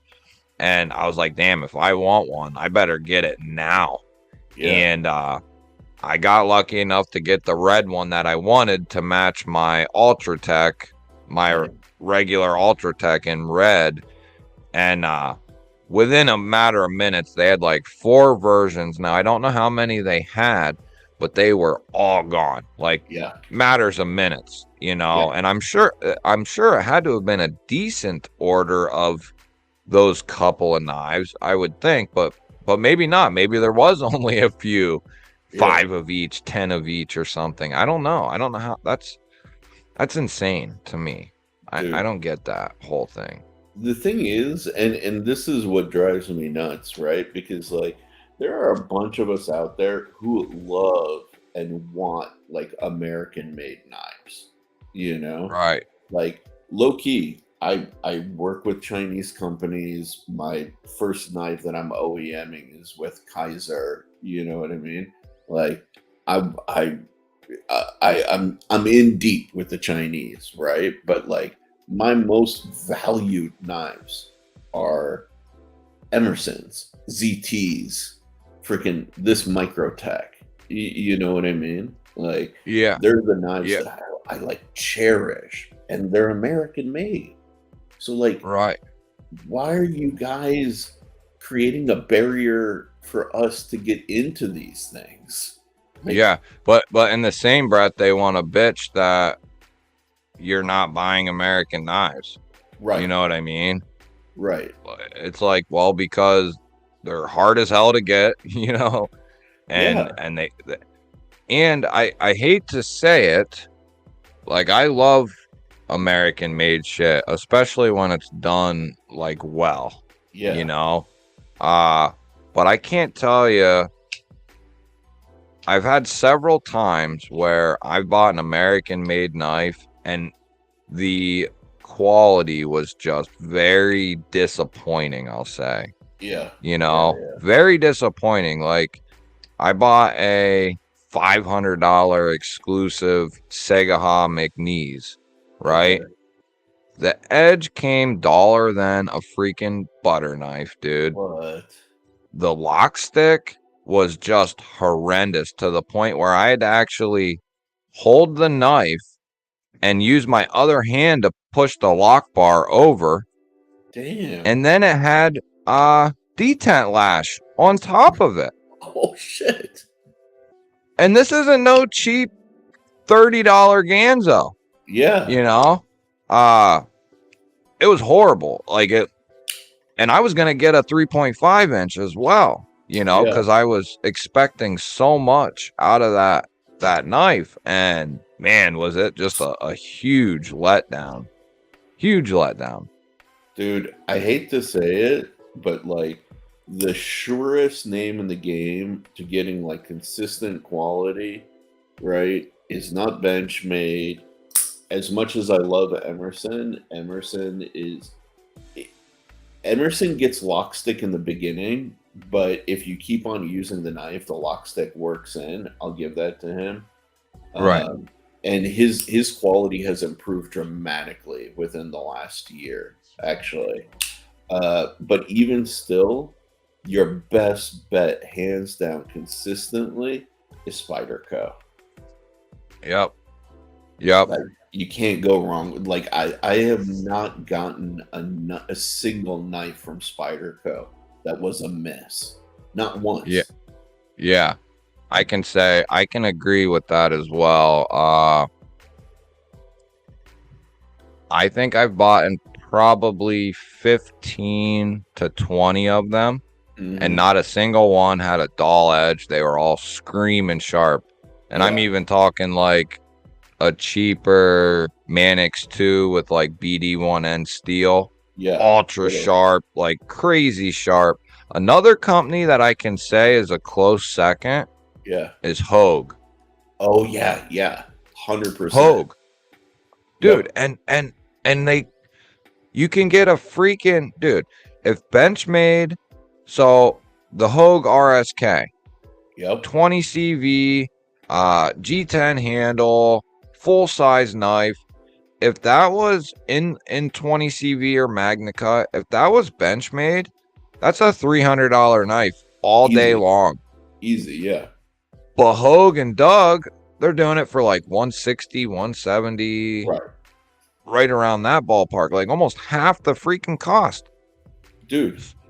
Have you seen the prices now on the bug outs? I have not. Okay, this guy, right? All black on black, all of that stuff, typical whatever bug out. Okay, I paid, I think, like 130, 140 for this guy back when it was brand new, just Yeah, at the market, right? Don't regret S30. it, and S S30, S30V S30. steel, right? So I don't regret it. I actually really like this particular bug out a lot. Now, this guy is going for about $180, 170, $180 Oh. with their new pricing. Mind you, I got this guy, the DLT exclusive Yojimbo, in crew wear for around the same price. Mm-hmm. G10 compression lock, fucking crew wear, bro. Yeah. Like, Yeah. come on. Like, Yeah. Where's the balance here? Where's the dude, what? I can understand a $10 or $15 increase, yeah, sort of, I can.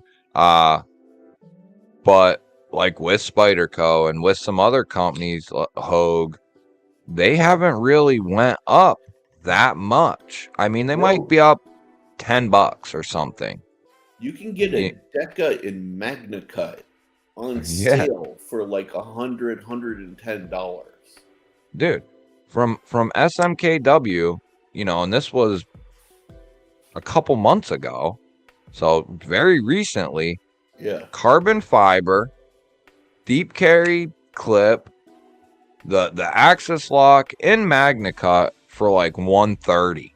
yeah, One it might have been 130 and some change or something. Under 140. yeah. Uh ridiculous. I mean, and it's awesome. It came screaming sharp. I don't get how Benchmade's doing it. You know what I mean? They Dude, gotta be losing business over that. that They that's got that's my whole contention. That's why I think like my short went did really well, was because that was my whole point. That like Benchmade's pricing has gotten so out of control. That like the only people who are supporting their business kind of going forward are the fanboys. You know, right. because Yeah. like anybody who knows anything about knives is going to see that, dude. You cannot tell me that your average Joe who's going to, because think about it, right? You go into like a sporting goods store, you go into a Pew Pew store, you're going to see a Benchmade, right? Yeah. But Yeah.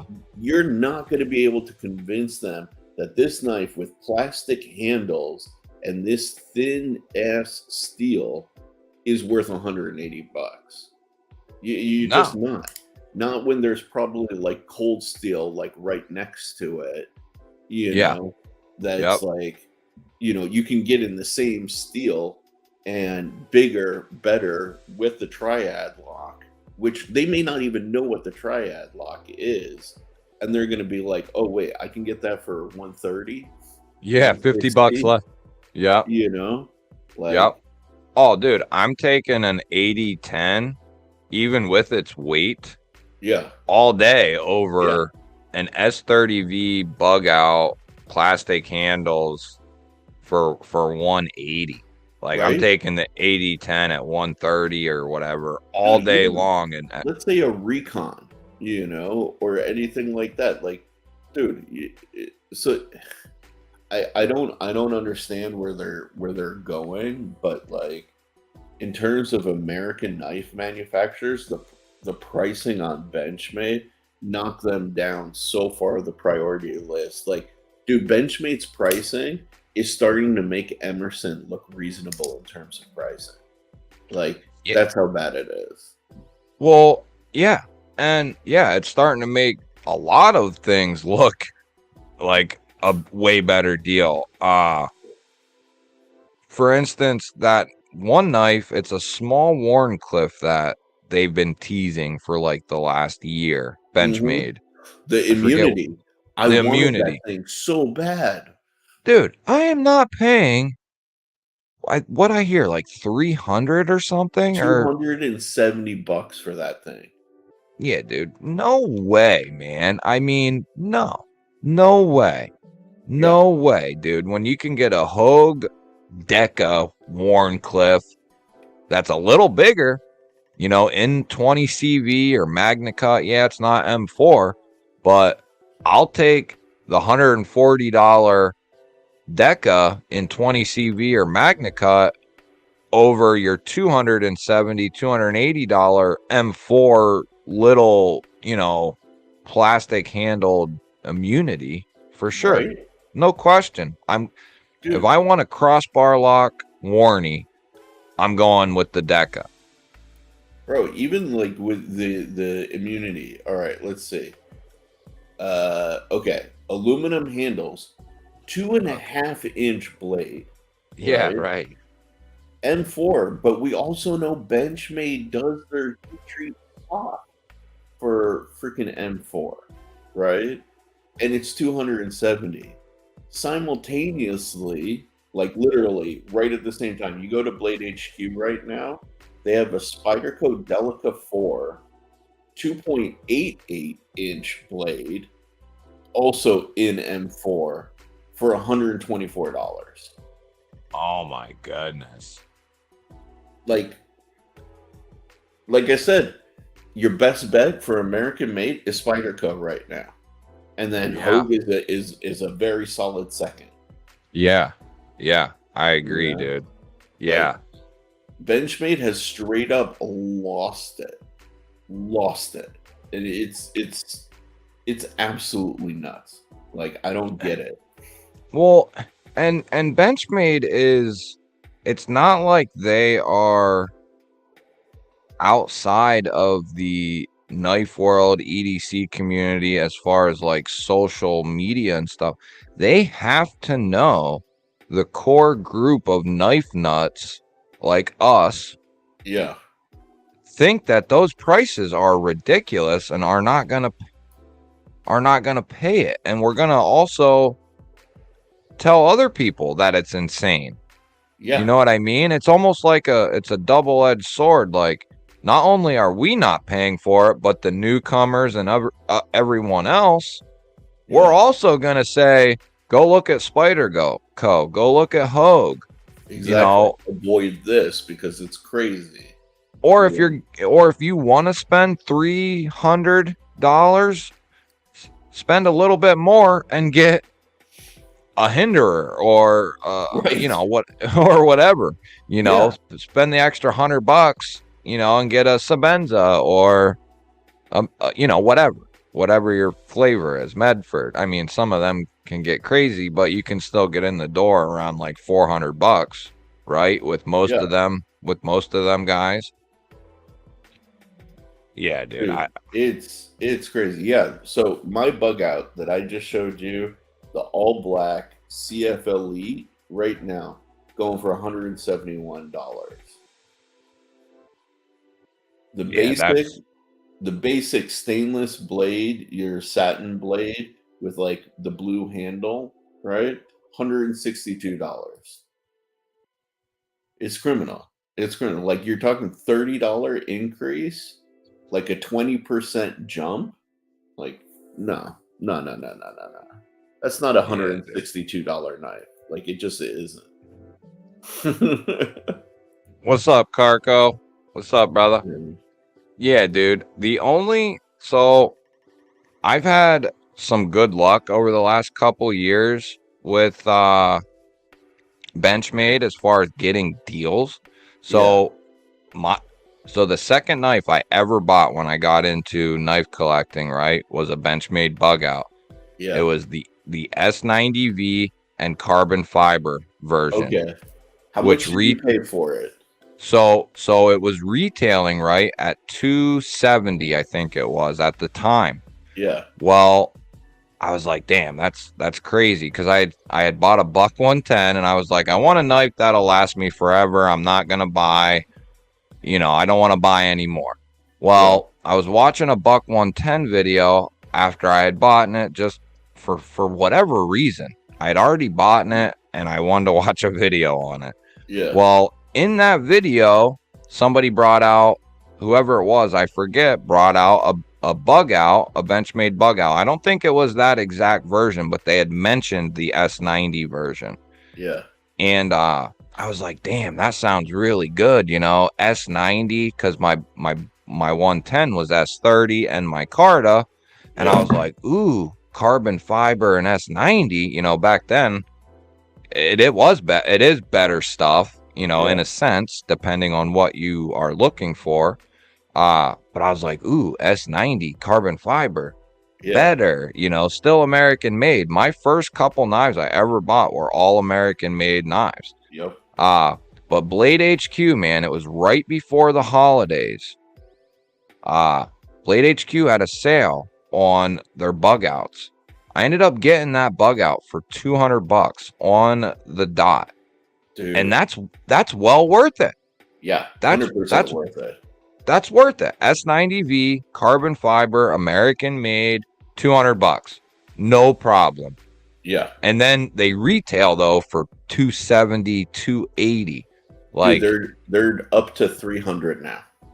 Yeah, dude. That's dude, when I can go get an AM8 Migueron, I mean, there's several now. Oh, Kubi, the Kubi Veloce in S90. Yeah. I can go get a bunch of shit in S90V for $200. You know what I mean? Or under. Yeah. And it's built with titanium and titanium hardware, and it's badass. It's titanium backspacer and pocket clip, and it's just badass. And then you want to charge for this thin carbon fiber, which is nice. Carbon fiber is nice, but it's not like this, dude. Like, there's just a different feeling between having a nice set of titanium in your hand. Yeah, exactly. There's just no comparison, and you want to charge $300 for that. That is insane. Insane. No, they've lost it. They've 100% lost it.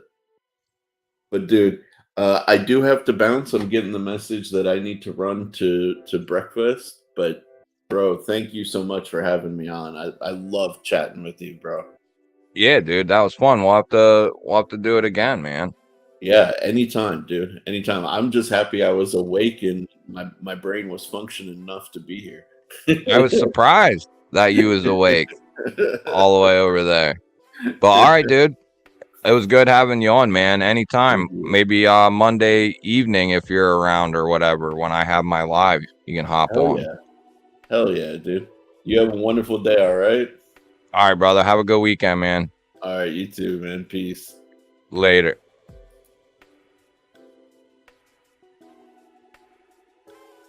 Where did I see that comment at?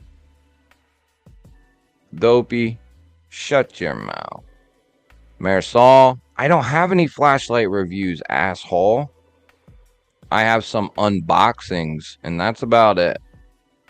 So, shut your mouth.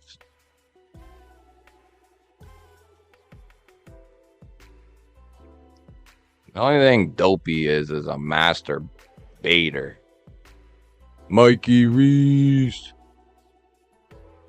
What's up, buddy?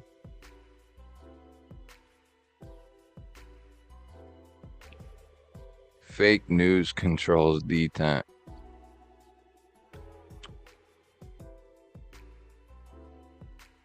And what does it matter, Marisol, if someone doesn't know all the little nuances of a flashlight? You can still decide on its build quality, the quality of the light itself, the throw, the flood, all the little nuances of it. I don't really want to do flashlight reviews. I will do unboxings and talk about it, but that's about the extent that I would go with a flashlight. They're not that intriguing to me. Now, I have a ton of flashlights, but as far as talking about them, it's just not, that exciting to me. But I do love flashlights, though. I'm nowhere even close to an Olight fanatic. I was into weapon-mounted flashlights and things of that nature long before I came into the knife world and all that sort of thing. My first flashlight I ever bought was a Surefire weapon-mounted light.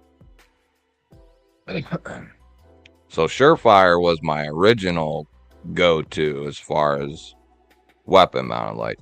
One thing I give Olight credit for, and it's undeniable, is their ability to continuously put out a new... They try to continue to get better and better and better.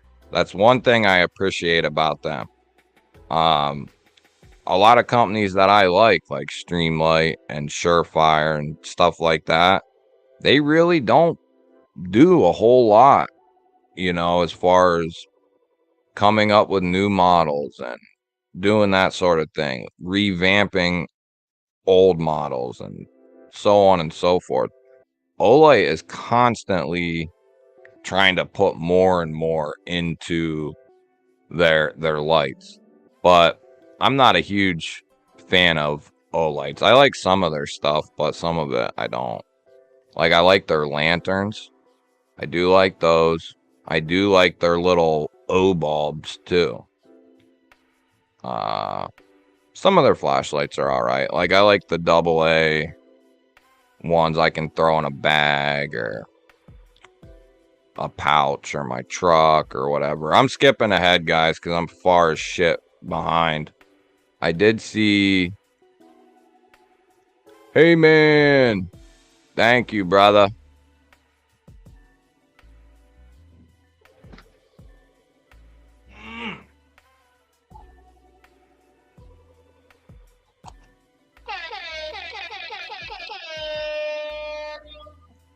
Hey, man, with the 10 G-Bala Holla Super Sticker. Thanks, brother. Appreciate it, man. I skipped ahead. What's up, Todd? CPM, what's up, brother?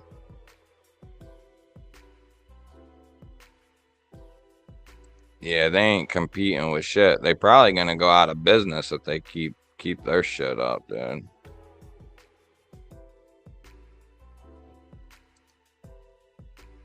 Kaiser definitely does, and Hogue does a great job on it as well, for sure. Javon, what's up, buddy? What are you doing, man? What are you doing, brother? Now, a fleshlight, I have all kinds of content on the fleshlight, for sure. Fleshlights are not the same as flashlights, for the guys in the know.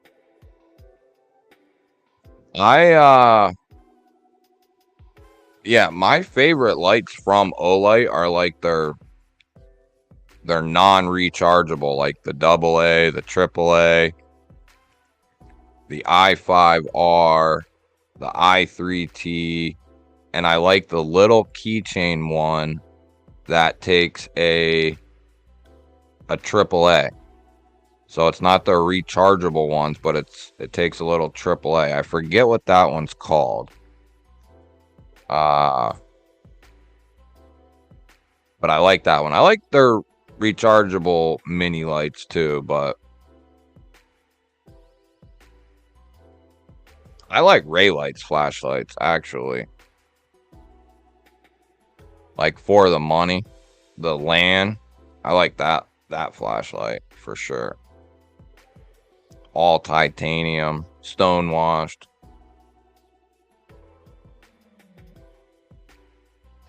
Enough about that crap. You want to come on, Javon, or you just chilling? Or are you just chillaxing? If I can get the 4K before October, I will do a live fleshlight video.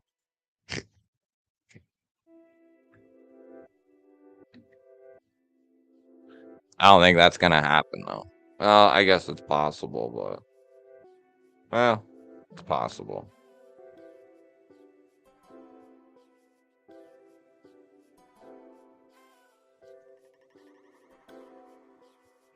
Hey, there's nothing wrong with a reach around, man. Yeah, Gonzo, you know who I just tried that I was pleasantly surprised with? Is I got the Through Night Archer Pro. Pleasantly surprised with that light, dude. For the money, it's a little banger of a flashlight, man. The Archer Pro is what it's called. And I got it on a crazy sale too. I think I got it for, they were running a crazy sale on on some of their stuff. And I want to say I got it for either like 15 or 20 bucks. But I want to try a Rovivon too. I just don't know which one to get. That's my thing. I've seen some of their little keychain ones. Crispy Critta, what's up, buddy? Nice, dude.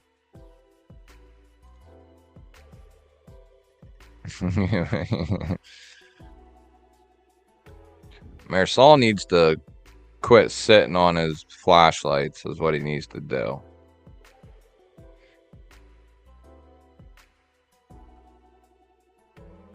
Oh yeah, the flood is definitely different. Yeah, me too, Scotty. So depending on what I'm doing, so I have an i3T in my truck, right? And I keep 3 batteries in this tight little Ziploc bag up in my visor. 3 of them. So that gives you a lot of lifetime out of that light. And then I keep an i5 or whatever the hell it is, you know, the AA one, the bigger one. I keep that in my backpack in my truck, and there's batteries in there in my backpack. So just in my truck alone, I have 2. And then in the bed of my truck, I have like a cheap, what is it? I think it's like a Harbor Freight, like a cheap Harbor Freight flashlight. So I have 3 flashlights just in my truck alone at all times. And then I keep the Javelot Mini right here. I got a floodlight, a spotlight right here. And then I got 2 work lights, like handheld ones over there. I got flashlights all over the house. And then I got like 30 of them in a pouch in my dresser that just sit there. And I sit on them sometimes, but that's about it. Not that I want to see that, but we can get rating your channel. What do you mean, dude? Not that I want to see that, but we can get rating your channel. All right, Javon, I'll send you a little link here on the the Instagram, brother. Come on for a little bit. I think that was the first time I ever had Sharif on. That was a good time.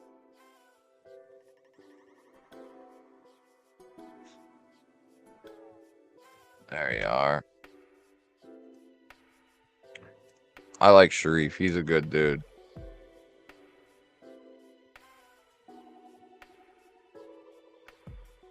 Designs a hell of a knife, too. There you go, Javon. I sent it. Just come in whenever, brother.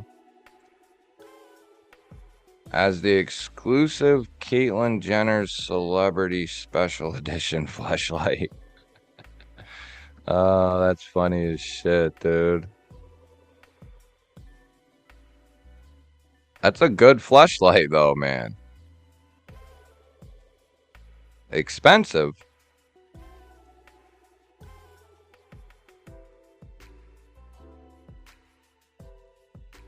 Yeah, fire trucks. There is something about them where you just want to stop and, like, if one drives by, you're almost just like, oh, cool. Fire truck. So much capability in that truck. Tyler Williams, what up? What up? That's funny. Yeah, tell us what the world's coming to, man. When an Olympic athlete, a male Olympic athlete. What's wrong with him, dude? Hungry Bird, what's up, buddy?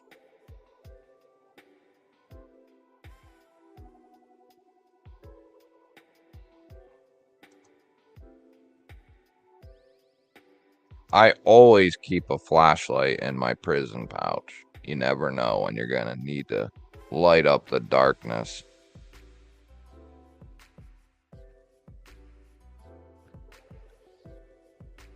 Y'all are tripping.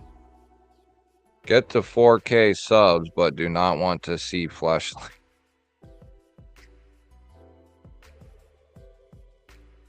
Alright, fine. No flashlight. If I can get to 4K, though, before October, we need to do something crazy. Maybe I'll jump off a building with no parachute.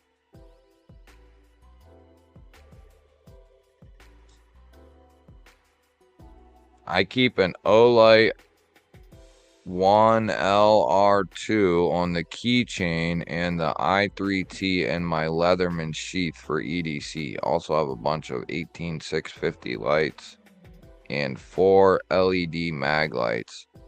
Take 2 D batteries, which stay mostly in vehicles.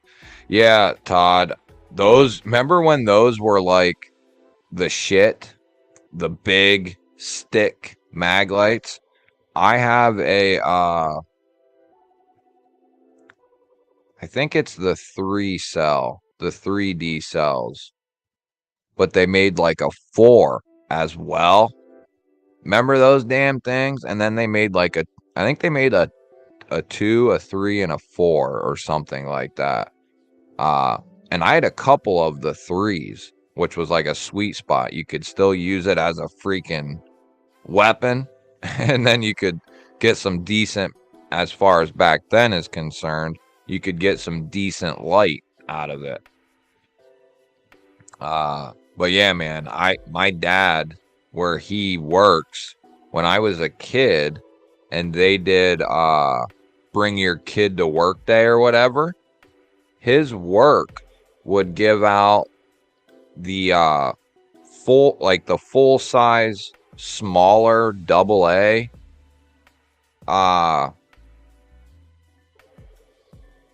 mag lights, you know what I'm saying? The probably, I don't know, they were probably like 6 inches or so, and it would take like 2 AA's, I think, or somewhere in that nature. Loved them, dude. And they I think they would also give out some keychain ones too once in a while. But I used to love going there. to my dad's work. They would give out all kinds of freaking mag light stuff. How far we have come, that's for sure.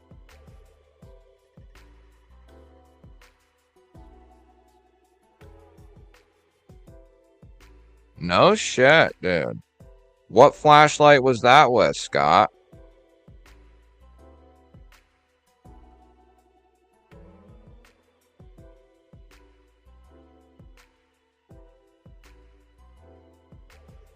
Or are you saying the ambulance was doing that?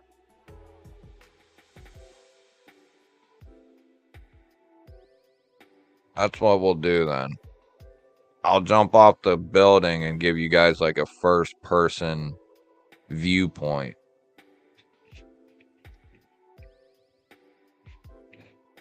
That's funny, dude.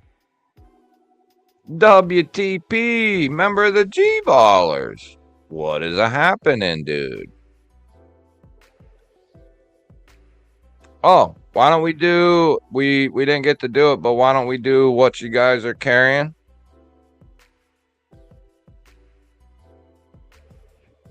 What do you got today? What kind of coffee? What kind of knife?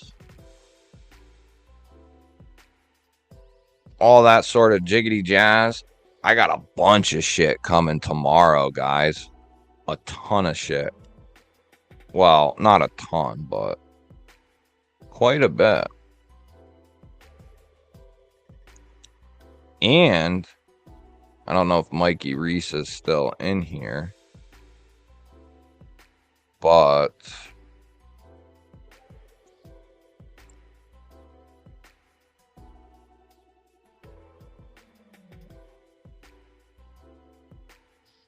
I wonder if does USPS expedited shipping, like the 1 or 2 day, will they deliver on Sunday? Anybody know? Like if it's in your area today, like at your sorting center for your state. Mine's only like an hour away. I wonder if it'll be here tomorrow. I did the 1 or 2 day shipping, but I don't know what they take that, what days they take into account. It should be all 7 days. I don't know though. Hey, there's Javon. What's up, dude? Eric T. What's up, brother? What's up, What's G-Ball? up? What's up, buddy? How you doing? Man, I'm just chilling, having a slow key Saturday morning. Hey, man, there's nothing wrong with that, dude. I was up late last night. I made it all the way through said faction. That was 3 o'clock my time. Damn, so that's like what? 4 o'clock my time. 4 o'clock your time, and they were through at 1 o'clock their time. Yeah, So see, it's a late they one. got it made. They got it made over there, dude. They Well, can do a dude, freaking... They've got it made, but I think about them when I get off work, that it's just 3 o'clock. You know, Oh, you get yeah. off work and they're just in the middle of the afternoon sleepies. Yeah, When yeah. they're just dragging. So it's all relative. But no, I don't think your mail, the only person that delivers on Sunday is Amazon chartered mail deliverers. So if it's in your area, you'll get it Monday for sure. Oh, damn. I see, I didn't know with... I did that, I forget what they call it, what USPS calls it, but it's like the expedited shipping, you know, like the above priority, all that shit. And I was wondering, because see, let me see if I can find it. That gets I it ha- point to point, distribution center to distribution center on one truck or one plane. So when you do that, you're cutting out, in essence, several stations where it would get scanned normally. So basically, it's just sending it straight to your local regional delivery. Now, what you can do, and it depends on who you get, I've called the post office before and had them find my package if they've gotten it in and gone and picked it up, like on a Saturday when they're still open. uh-huh. But it depends if it's at the sorting center or if it's at your post office. It'll show you if it's made it from one to the other. And the sorting center, if it's an hour away, you wouldn't want to drive that far. But if it's somewhere closer to you physically, if you see it on the tracker, you can call them and possibly get them to find it for you. Right. Right. Yeah, man. I was hoping to get it tomorrow, but I don't know that it'll happen. Cause What you see, got you know what? coming? One of them Caledons. Oh, one of the Jim Skeltons. Yeah. The carbon fiber hand rub. Is it okay? Because a buddy of mine here in Alabama in Huntsville, my best bud, who I've gone over and seen, he's got the Caledon in that silver carbon fiber. Dude, it's the Oh, weirdest material I've ever seen. I didn't think I'd like it. I'm not crazy about the knife for just personal subjective, the way it, for my look deal. But uh-huh. that carbon fiber on it, it almost looks silver is the best way I could explain it. It almost looks like and this makes it sound cheap, but it almost looks like a glitter sticker. But it is the coolest material I've seen on a knife. I wonder if that's the one that Mikey Reese sent me a photo. He got one, and his was like a silver Looked almost looking. white. Yeah, I think so. Uh, It's a see, cool color. I asked A to Z EDC. I said, dude, how'd you have the balls to order that? Because I couldn't right. imagine seeing it online and thinking I've got to have that. But in person, it's stunning. And dude, it's Oh, smooth. It's nine smooth. here, let's I have a video of it here. I'll show you guys. It's like a silverish. Hang on a second here. Do. Bring that That's up. John, Junior Miz, Lemmy, Neil. What's up, guys? Memo's rocking the Williamson Chibs and Case Sodbuster. Okay, so here it is. Is that the one? That's it. That's the color, dude. It's awesome. I know it might not look it on film, but if you see it in person, the film doesn't do it justice. That's the one Mikey Reese just got. And I thought it looked good. I thought it looked different. I was like, huh, I've never seen that quite that look before. That's it, You man. know? And that's the one when I saw it.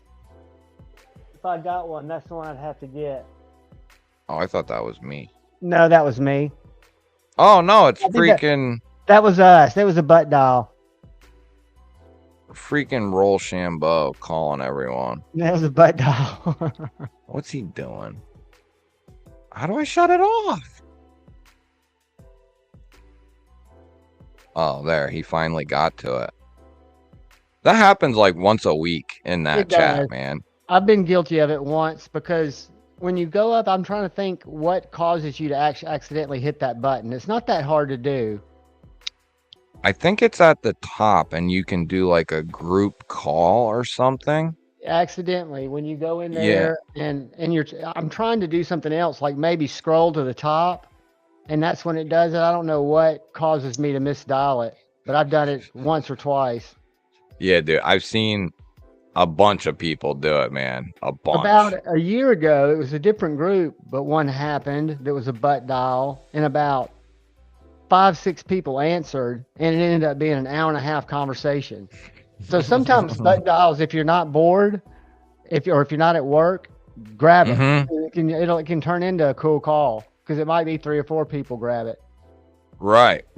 Yeah, because you don't know what the hell they're calling for. We still need to go to Clubhouse. I don't know if y'all are familiar with that app, but back when Grateful Panic was doing lives, and he's doing Grateful Tuesday night, Groovesy night lives now. So Tuesdays are back to be a weekly thing. The Grateful Sweet. Panic streams. But we used to go to Clubhouse, which is that audio app. Go to the App Store or Google Play and look for Clubhouse. And what it is, we've got a room over there called Baby's Arm Holding an Apple. We need to set up one that's more legit, but we've sent out a bunch of invites and we've got several, like probably only 10 people in there. You know, Kevin's in there. He never uses it. But what it is it's an app where we could be on a live stream and we could say afterwards, all right, everybody, let's go jump into Clubhouse. And it's basically like sitting in an auditorium with 15 people or 2 people on stage that are talking, everybody in the audience, and people can talk from the audience. I mean, it's like you can bring everybody on stage. That's where everybody talks over each other, but people can raise their hand and talk, and you're talking with your voice, right? You're not Mm-hmm. typing. So it's pretty cool. We had some late night experiments on Clubhouse. I urge you guys to download it, and all you have to do is go jump in some rooms. Just click on some things that interest you, everything from video games to NFTs to cryptocurrency to food, you name it, to knives. And there weren't a lot of knife content on there. That's why I thought a year and a half ago we should colonize it. Get a place So for everybody to gather. I'll show you the so app. so do you go to Play Store and then what do you Yeah. type in? Clubhouse. See that little icon with the 1 on it or the 7 on it? Let's see if I can get it. Yeah, It's it's called black. all one word. Yeah, Clubhouse, social app. Club. And then how do I find you guys? When you get on here, when you join, we just send you an invite, or you go in there Okay. and you search for baby's arm holding an apple, all one word. So if I go in here and I search, and that's Grateful Panic's word for penis, baby's arm. Okay, I gotta sign up. Yeah, you'll have to sign up because it's a social network. Oh, But it's just a chat network. You don't have to you can go listen to anybody. So if you're interested in, let's say, cryptocurrency, you can get alerts when there are meetings. People like Elon Musk has been on this app. I mean, sometimes there'll be real influencers that you can learn from. right. People Holy- use real names in Clubhouse. Well, I'll use G-Ball Vision. Yeah, I'm John Evans, which is my legit name. Right. I'm 12. No, I'm just kidding. So when I go in here, let's see.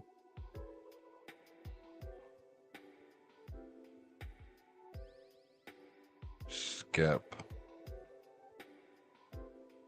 I'm following 31 people, so I'm following people like Addicted to Knives was in there, Brent was in there, Beast Blaze was in there, Mateo Martinez, M-Bomb was in there, David I just- Graham, Steve Phillips, Matisfaction. Are you in there now? I just followed you. All right, let me see if I can find you. John W. Evans Jr.? John Evans? Yeah, it was. You're in his John- G-Ball?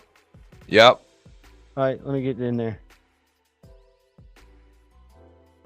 And then I'll get you in our group and show you how it works one afternoon. All right. Yeah. G-Ball. It's got a hyphen. It should say G-Ball Vision. No hyphen. Okay, no hyphen. That's what I was curious about. So it'd be G-Ball space. Vision. I got it. I Yep. see you right there. Following you back.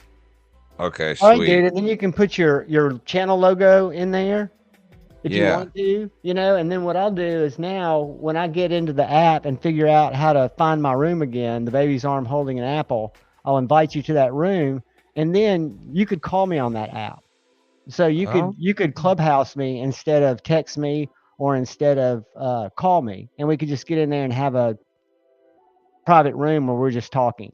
Or you could have okay. 150 people in there. You'll walk into some rooms. You ought to follow some shit in there that's interesting to you. Fishing, hunting, whatever. Anything you Yeah. like. Find some stuff and then jump in and, raise your hand if you want to talk. But I just go in and listen. Okay.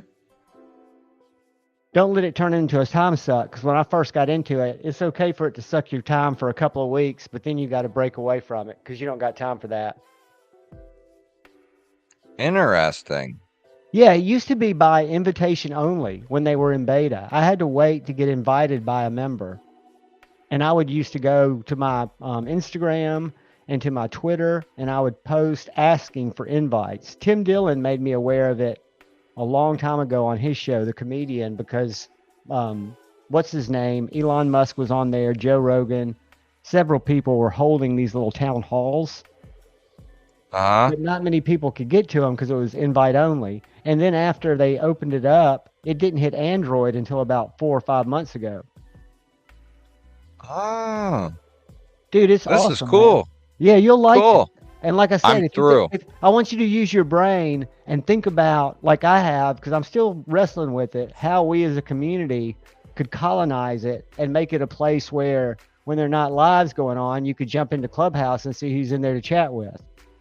Right. It's just another Right. extension of where people that don't have a microphone will have a microphone. And I know what a pain in the ass it is. That's why I lurked all morning.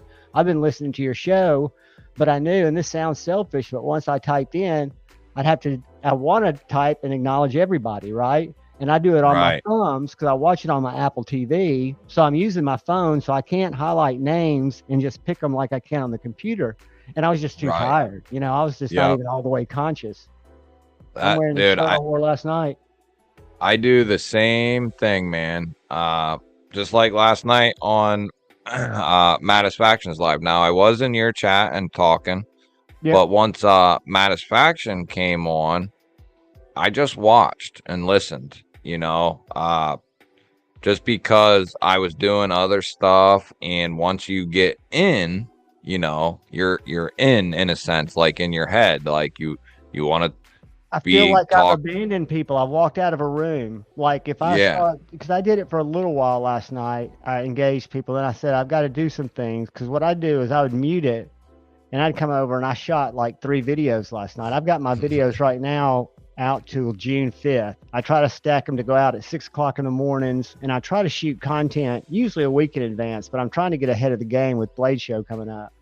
And I've Yep. got a lot of content that I'm kind of doing right now. So I would just take a break, and my content's 10 to 12 minutes usually, and I don't take a bunch of takes. I'll just put my camera facing down and talk through whatever I'm talking through. And then I'd go back over and sit, turn back on the stream, listen to it again while I'm stitching together, my couple of little elements before I upload it. And Hmm. I was there the whole night. And at the very end of the night, when there were just a few of us, I started to engage again because I was finished, shooting videos. Yep. But I'll always have a live on in the background if I can help it. If it's somebody I want to hear, right? Right. Yeah, I'm the same way. Like, so I'm at my table that I film at, and I keep my laptop right here, right in front of me. So what I'll do a lot of times is I'll put the live on that's on the laptop, and I'll mute it, have the chat up and stuff. But a lot of times I'll say hey to everyone, through my laptop, and then I go back to filming or, doing whatever. Uh, just because you're trying to, and then other times I'll have like a video on one of my other phones. So I'm trying to watch a video, do my own video, and be in a live stream like all at the same time. Plus I got my kids running around and stuff. Like some nights it's really hectic We for me. multitask to a flaw because technology makes it so easy to overwhelm your brain, right? Because Yeah. I'll try to watch part of a video and I'm telling myself so it'll cue so I can go back and watch it. I'll have a live on that I'm listening to, but out of my left ear, I'm listening to this video, and that's not good for your brain. And I Dude, realize that I do the same thing, dude. Same thing. because then we're wrestling with either sharpening a knife or going through making notes for work the next day. There's all kinds of stuff that I'm doing at the same time that just I'm sure are getting the short end of the stick. Yeah. I don't know how if that see, I feel like, yeah, I probably don't retain as much as like if I were to just hone in on one thing. But like there's a lot of times where I'll have a knife video or a live up from the community, and then on a separate device I'm watching YouTube content creators who talk about YouTube, and their channels and building a channel and what to do, what not to do type of deal. So I'm like multitasking with two different things. Plus, I'm taking notes and I'm trying to do a video or finish a video or whatever. Well, dude, that sounds more like hyper focus than overstimulation. It sounds like you have the ability to key different parts of your brain because each one of those things you just talked about had a task associated with it. Whether you were learning about YouTube and taking notes, listening to a stream, you might be able to do that. I have real bad ADHD, so when I hyper focus, I have to lock into one thing. I didn't know there were videos about how to make a YouTube channel. I didn't know I you was could get tips. Yeah, dude. I was just telling Sharif a little bit ago. Uh I'll send you I think I have your cell phone number, or I'll just send it through IG, but You do. I'll put I'll put you on to a couple of dudes that I actually. Now it took me a little while to find. There's quite a few out there that are pretty good, but there's like two that I really trust. One in particular that I really trust, and I will put you on to them, dude. And and you're kind of like the numbers and analytics type of guy, so I do you. it for work. I do it for work, but I don't look at my like my YouTube analytics. I rarely get in there. When I started the Uh-huh. channel, it's funny you say that because I started the channel originally to be able to look at the creator side of it for a client. Because I had a meeting with a Oh, client and I was helping them with their business YouTube account. The only way I knew how to look at it and act, except looking at videos, was to get an account and start posting some content. So for the first couple of weeks, I looked at it, but I try not to look at it at all. I'm not, again, and that's why I'm not that concerned about growth. I just want to make sure that the content that I'm putting out, it's just content people want to see. It's just right. that simple. I mean, it's not like I want different relationships with different companies. I'm not looking for that. That's too much for me to kind of wrestle in my brain. I'm just looking to go through knives that I bring into the collection, and then I'm going to start doing a lot more member giveaways because I haven't done that enough, and then pass them on. I think that's kind of the way I want my channel to run. Yeah. Yeah, dude. There's nothing wrong with that either, man. It takes the pressure off me in a lot of ways because you've seen, and I know you kid me, but you've seen how I am about shipping. And if I was having Oh, to keep up with like Kevin's asked several times, you want to be in this pass around group? No, hell no. yeah. I don't need anybody. I've got a buddy here in town, A to Z EDC, my best friend. He will let me use, he's got a collection bigger than my collection, and he's got Shiros. He's got stuff that I don't even really want to handle, but I will. He's got, you said earlier, a Wilkinson. He picked up Uh-huh. one of those Wilkinson customs off a NAF sale. There's another one on there now that if I had $425, I would grab because it's like a $900 knife. But it's an Oh. American made USA. Go to NAF sale. I'll show you because it's a smaller version of the one he got. It's got an Axis style lock. It's got not a blade that kind of reminds me of the Luft Concept Savant, but not really. That's just what Uh-huh. goes into my head. But it's an aluminum Right. handle. I've never seen aluminum done with the sheen that this knife has. And it's got like golf ball dimples in the handle. Cool knife. Wilkinson Knives is the name of the company. But he's got a bunch of really cool stuff. Here we go. Here we go. So type in Williamson. No, Wilkin, like the blades, like the razor blades, Wilkinson, and see if it pulls up. Ooh, it must have sold. Hold on a second. Let It, me mi- go to it. it might have sold. Yeah, because he might have bought it. He might have bought it. We were talking about it. He said it was too small for him. Let me make sure I'm spelling it right. I'm going to the Google too. All right, There's I a spelled it wrong. I spelled it wrong. It's Let me text him real quick. Hold on a sec.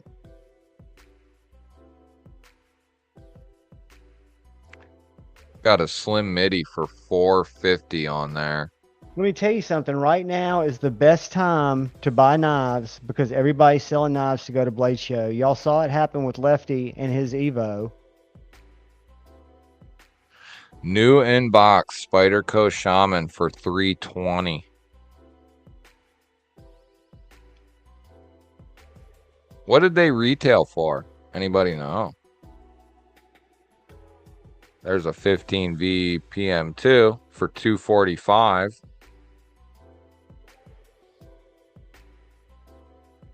It's a Wilkins. Type in Wilkins. Wilkins. Yeah, I was wrong. There's no sun. It's Wilkins, I think. Wilkins. That's it. There it is. That's that little chode. And he's got the bigger one. Wilkins knives. Leaf Storm 9. Yeah, V2. we'll go to their website next. You'll flip out on the knives they make. Look at the sheen on that aluminum handle.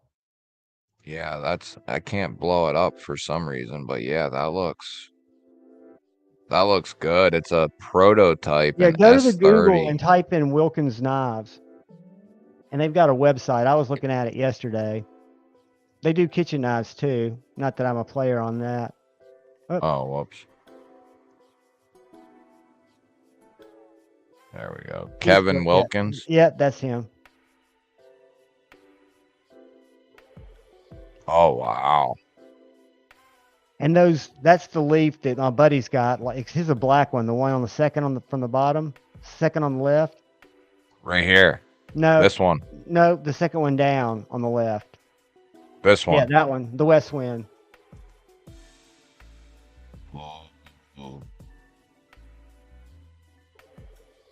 That's a cool. And those one.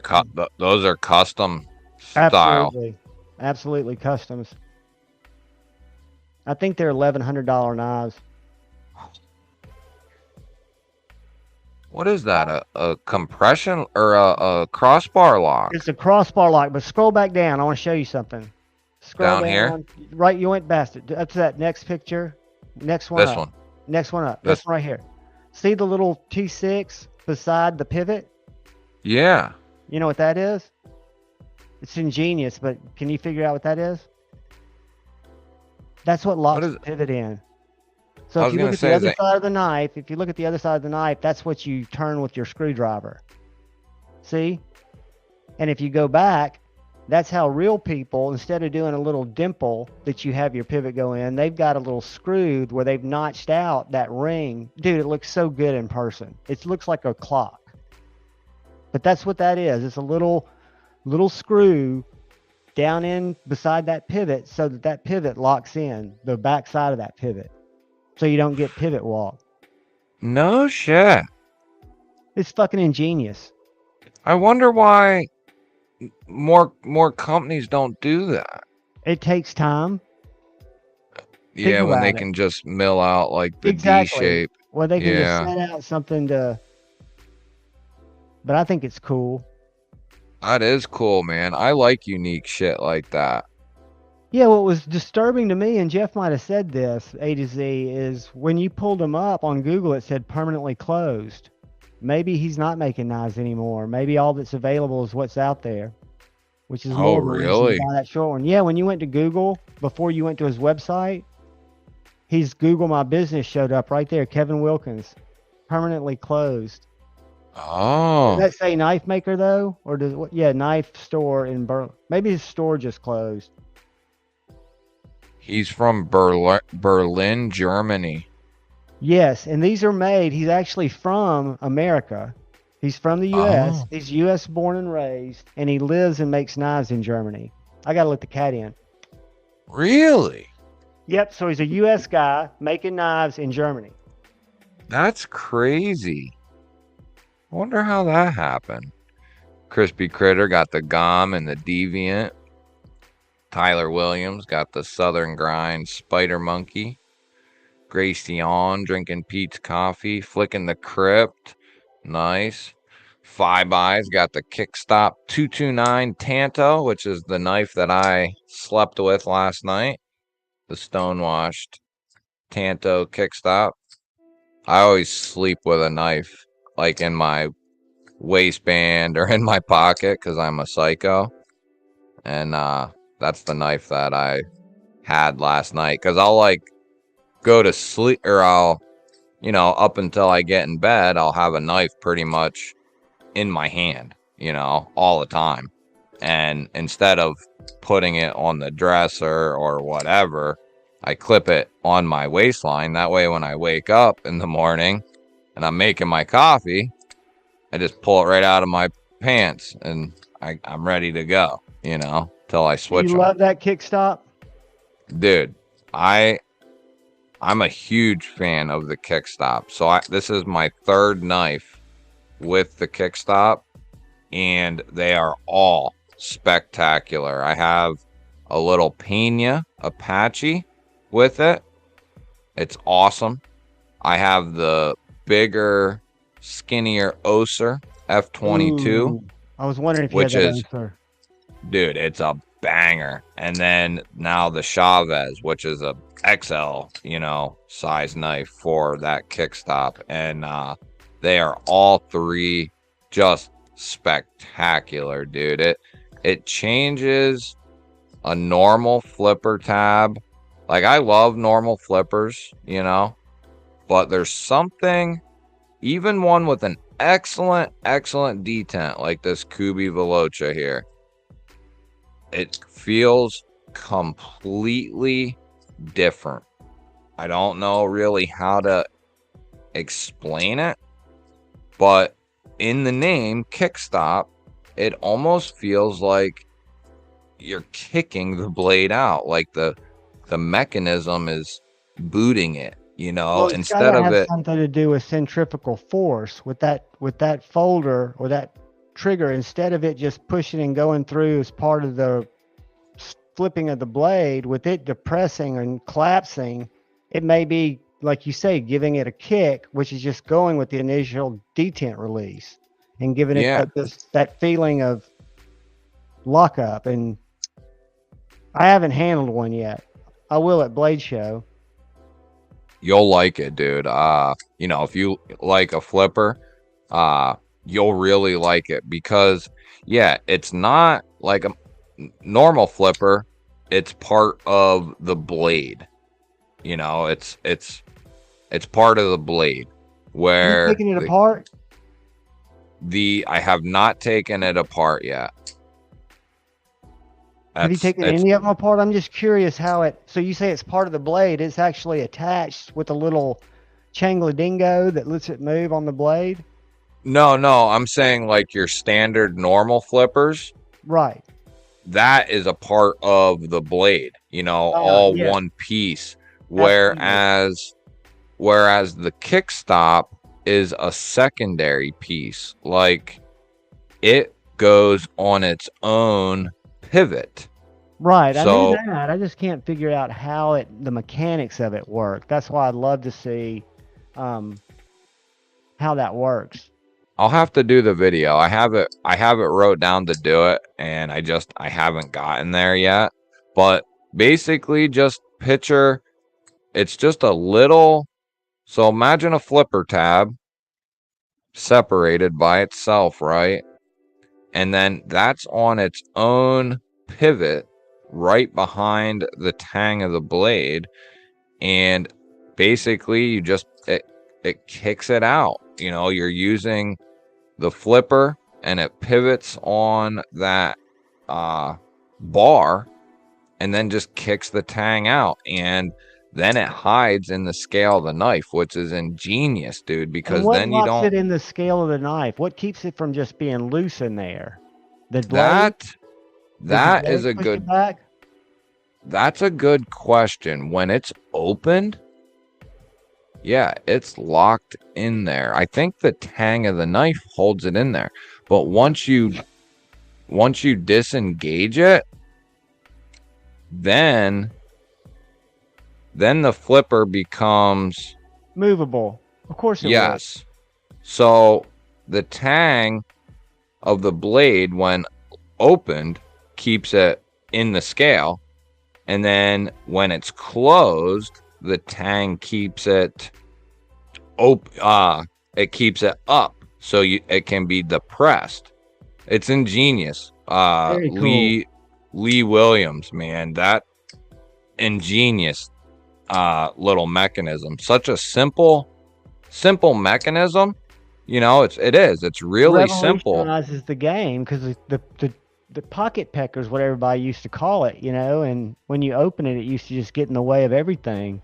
Yeah, dude. Is it And the same mechanism on all three knives you've got? So it's like licensed? yes, yep. Very cool. Yeah, Lee Williams kickstop, and you'll know that it's a kickstop because on the clip side of the blade, it has his like logo and then his name right in with the logo. You'll know it's a kickstop for sure. Yeah, it has Lee Williams, his logo, and then it says kickstop, which is incorporated in the logo there.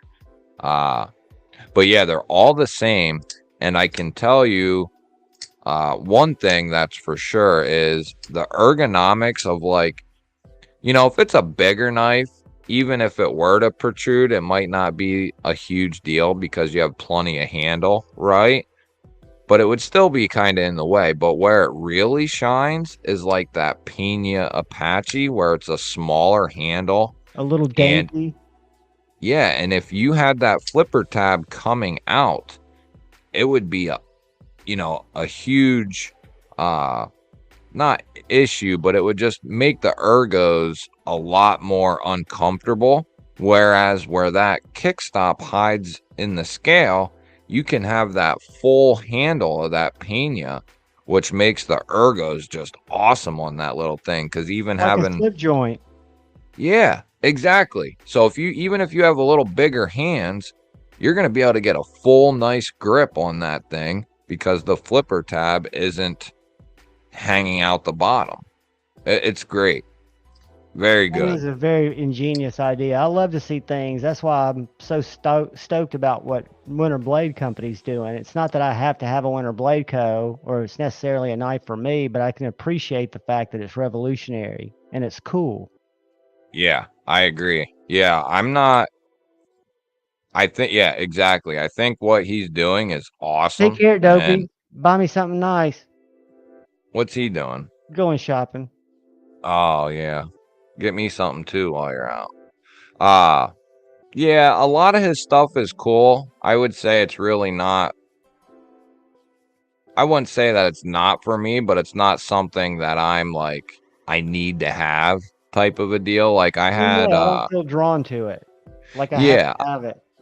I had the Factor in for a couple weeks, and I Needham said, you could buy it if you want, and I contemplated buying it for a while, and ultimately I decided not to do it because I thought it was cool and well made and all that sort of thing. It wasn't my style. I don't know. It wasn't something I felt that I needed to have. Whereas Carco sent me in an SBD Mini Tempest to check out, right? He was like, dude, if you want it, I'll sell it to you. That I felt like I needed. You know what I mean? I wanted it. I wanted it badly. So kind of two different spectrums. One I thought was cool, I just didn't need it, and the other one I loved and I needed it. But You that's a know, great case study in why the knife community is so diverse and why it's such a great place, because we don't all like the same things. And value, right, people say that knife's too expensive or that knife's too cheap. Not at all. They're exactly worth what makes somebody happy to obtain it. So it's right. everything else is relative, and I just think it's a great exercise in humanity to agree to disagree and just say, yeah, but we all love knives. There's so much more that makes us similar than the fact that I'm dying jonesing to get a Factor and G-Ball doesn't really care about it but can appreciate it for what it is. I Right. think that's just well done. Made me think Yeah, about that. yeah, it is cool, and that's where I try to keep the peace where like I've had people say they're not interested. Like I love EMP EDC. I've had people tell me they're not interested in them or they don't like them or whatever. They would rather have this or that.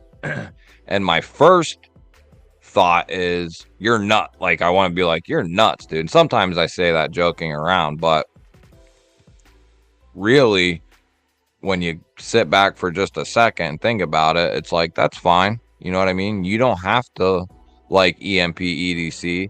The fact is though that you like knives. It doesn't matter which knives. You just like knives. So, we're on the same page either way. We just Absolutely. not we just might not be in the same paragraph, but we're on the same page, Absolutely. And I And think the that's cool true with a lot of things. I mean, it's with Brant from Hinderer Collector. He jokingly talks about Hinderer, but he knows that he's a minority, and he also collects other knives. So it's we're all in it together. The way I look at it, we're all yeah. weirdos that buy things we y- don't need. Exactly. To bait, not hate, Chris. It's on the back of my shirt, but they printed dark on dark, and you can't read it on this one. Idiots. They printed dark on dark. I've got a Did gray Drew one. be You can read it. Oh, you can like just make it out. Yeah, if I'm Like walking, you can read. It just says debate, not hate. But what's mm-hmm. funny is I did some hats. I've got to go in there and take off the black ones because I figured surely on black they're not going to print with black thread. And when you look at the preview, that's what it looks like, and they actually do, which I think's whack. Who'd you get those through? They're just Teespring. Oh, okay, so that's who I have a thing with them as well. I gotta work on my shit though. It's something I I've got to just work threw on mine. together. I just put it up there too, so because I wanted to get some stuff for Blade Show for me. Mm-hmm. Mm-hmm. That was the quickest way to do it. I could have gone with a Sticker Mule, but yeah, Oh yeah. they're pretty Yeah. quick. I've heard they're pretty good. Teespring probably is quicker like their turnaround time just because they just deal with t-shirts. Well, they just deal with apparel. Yeah, Right? merchandise. I got a Yeah. mug. I like my mug. Yeah, see, you got your shit well on your way, dude. I mean, mine, I created all that with Canva and Bazaar, two apps. I pay yeah. See, $4.99 for one and $9.99 a month for the other, and I use them for my thumbnails.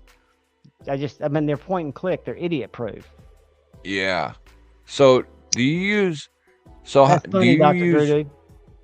you use Canva for your intro as well? Like Yeah, I did my intro. I did my logo. I did everything in Canva. The only thing I use Bizart for is to do AI, where it takes 8 selfies and it created my different faces. Dude, I've got robot faces. I've got fucking video game faces. I've got faces where I look like Gandalf from fucking a wizard, where my hair's like super long. I mean, so the AI created that from my pictures. The guy that's a knight. So yeah, that's the only yeah. thing that's not. Everything else is Canva. All this See, is Canva, except for the I picture of me. see, I use Canva too, but I don't have like the paid portion of it. What does that allow you to do? Does that allow you to make like intros and shit for your videos then? Dude, I don't. I think I got that on the free version, but I always paid for it. Here, I'll show you my Canva. Let me share it. Yeah. See Because what I've been working.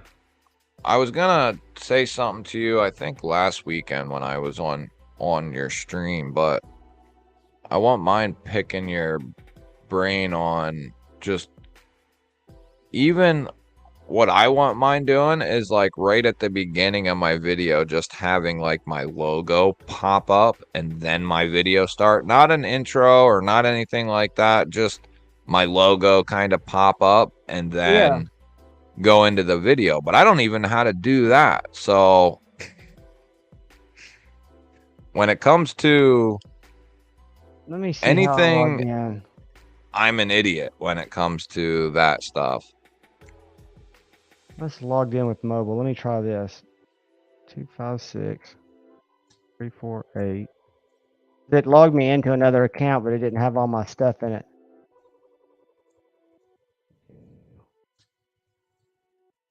Couldn't find that mobile.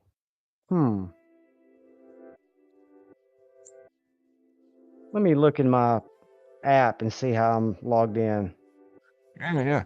Dude, you'll love this Savivi, man.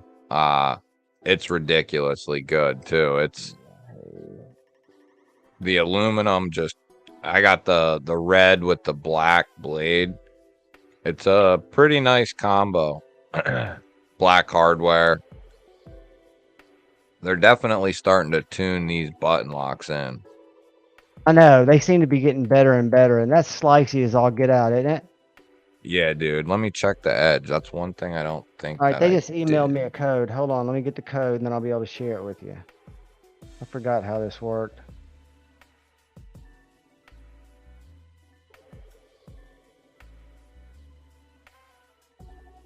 $490-894. 490-894. Because this will show you some tiles I just recently worked on. So Right. my behind the edge on this knife is coming down around 12 thousandths. And that's not all the way down on the edge. That's close. Can you see this? Oh yeah, let me pull it up. So yeah, this thing is really slicey for So this is sure. my intro, and this was just a I wonder why.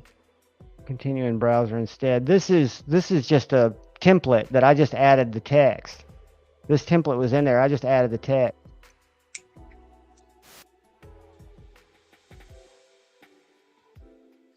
So how do you Find so that what do right you over do? here. Watch this. I'm gonna go intro,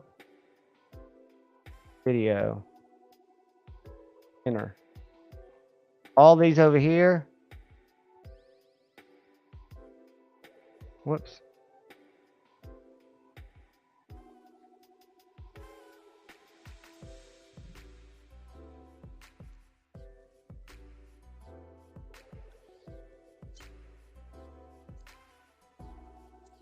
So that's on the free version? I don't know if it's the free version or if it's it would say paid if it's a paid version. Here's the one I use right here, one like this. And you just go in there and you edit it. And that would be kind of a cool one. Or this one here. And that's just what I did, G-Ball.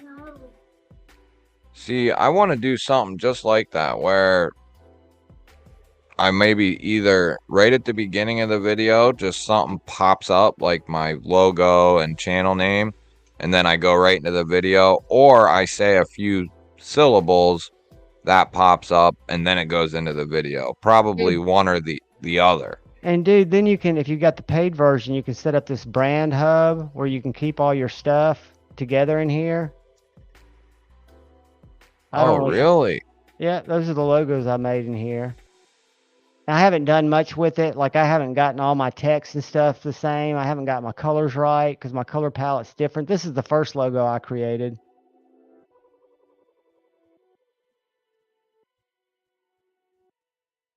A little static logo.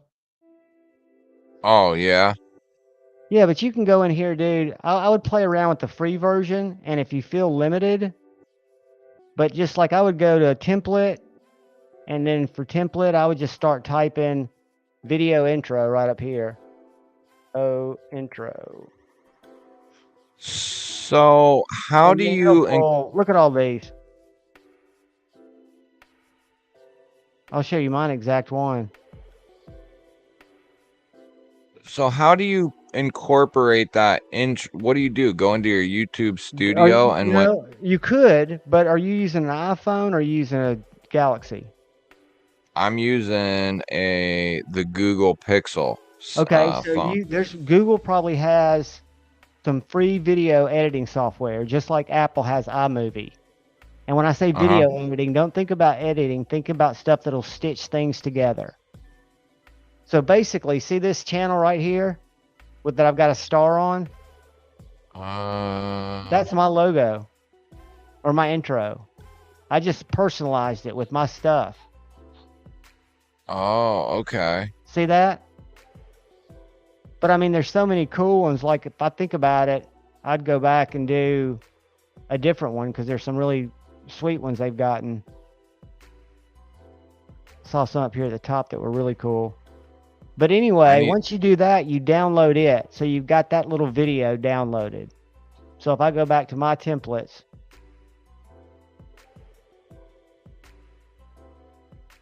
whoop, and I pull up my intro, I just download this, right? So I go over here and I go File, I go Download, MP4 video. So now I've got that video on my phone because I do all this on my iPhone. And then when I go to upload, I go to iMovie, or if you go to Google and Play and go Google Video Editor or something like that, you should be able to select like 2 or 3 videos to stitch together, which I stitched together this video, and then I stitched together my logo, which also moves. It doesn't move on, I don't know why it's taking so long to download this movie. Didn't really want to download it. But I'll show you, then I go and download my logo. I even made business cards for a Blade Show. Oh, no shit. And I ordered these from Canva, and they already came in. Really? Yeah, but I left this line in there. I need to take that line out. I like Canva, man. Dude, Canva rocks. It's a game changer. It Yeah. really is. But I would urge you, like when I go to Elements here, let's find my uploads. And I use Bizarre to take the background out of these images so I can drop them in my thumbnails. See all those without images? That's all from Bizarre. But I was looking for my logo. What's up, JR Miz? I can show you this one here. It moves. Whoops. Didn't mean to do that. What's up, Twang? But yeah, dude, play with this and you'll find that everything that you need is right here. I mean, the only reason I used Bizarre was to use the AI to get my logo, my face, where I wanted it. And then I used Bizarre to take backgrounds out of all these images. So when you see these knives, like this neutron here, I just took the picture on a red background and then opened Bizarre and it pulled the background away from the neutron. Really? Mm-hmm. In one click. Well, I need to. So my logo's I a need. video too. So if you watch this, so I have 3 little videos that I stitched together. Well, that's a still. So not only do I need Canva, but I also need a video editor thing where I can. So you upload. I'll find you one. Yeah, let me look in Google real quick. So you upload your intro to that editing app, and then you upload the video that you just did to that editing app, and it ties it together. You can place it where you exactly. That's all you do, and I do, and then you select if you want it to transition like a slide or if you want it to fade in. That's just buttons you push. Yeah. See, that's about the extent of the editing that I would want to do. It's just like at the beginning of the video, so it's not just me starting off. It's you click on the video, you see my logo, channel name, whatever, and then it goes into the video. So it's just kind of a easier transition from clicking to the video type of a deal. Just like a 2 or 3 second pop up and then of my logo, and then it kind of melts away or whatever, you know, one of the cool things it can do, swishes out or whatever, and then it goes into the video type of a deal. I don't know if you can see these still on that I'm sharing. These are the top 10 editing apps that you can get on Android in the Google Play Store. For some reason, I'm still looking at Look, your that's probably can. because I need to share it again. Let me try this. Yeah, go ahead. What's up, Brashear? No, this isn't a private room. What are you talking about, And bro? then I'll stop this because we don't need to be looking at this. Nobody wants to see this. But I'll send you this link, buddy. This is like the Okay. best. Believe it or not, man, I've had a lot of people This is the one tell. that I've heard people tell me is really good. This Kind Master. Watch the video on it. It's it's $4.99 a month. But if you're doing a lot of videos, you might like this. But there's some free ones in here too. But I'll send you this link, buddy. Yeah. You know what, dude? I might have. And you might have So something built in because iMovie was built into my phone. It came with the phone. That's why I was saying Android might have something that's built in where you don't have to. I have this one called CapCut. I think it's That's called it. Cap. That's exactly what you need. You're basically stitching together videos that are whole. So if you've got that and you've got Canva, the only thing you really need Bizarre for is backgrounds, and they're free apps that do that. So is CapCut? Have you heard of that or no? Yeah, I've heard of it. Let me tell you what it Oh, is. I'll Google it. CapCut. With a C or with a K? it's So CapCut with a here's the C, video all editor. one word. Yeah. Is that CapCut. Edit your video and make a movie. That's all you need. Does it have and like a it's little 8 with the mouth going to the right? yeah.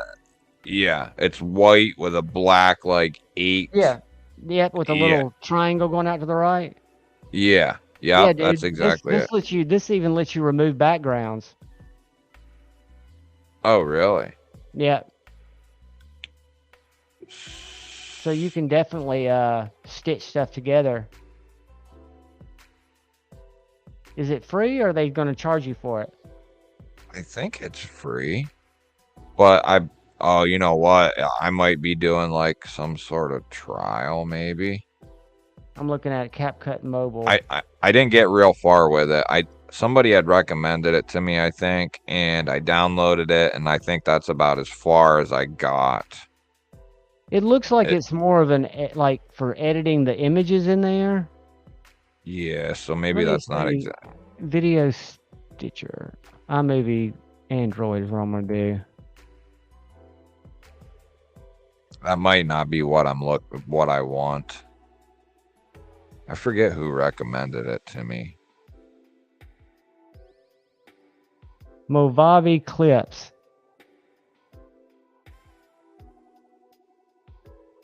Big library of free stickers, music, and fonts for adding text. This is like, these are the top 10 apps like iMovie. I'll send this to you too. Okay, yeah. See an app in there called Movavi, Movavi Clips. Yep, right here. Movavi Clips Video Editor. Yeah, because it'll let you apply filters and transitions are just taking one video into another. And you So just drop them into the app. I think you might want to try that. It's the top rated alternative device because it has a lot of free and it's available on the Google Play Store.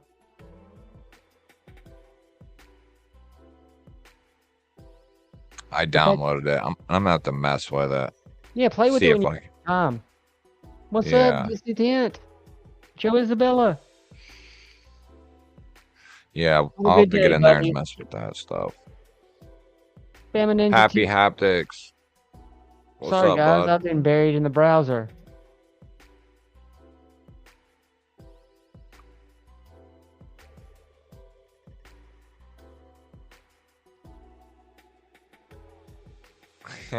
Dopey, you're a dick.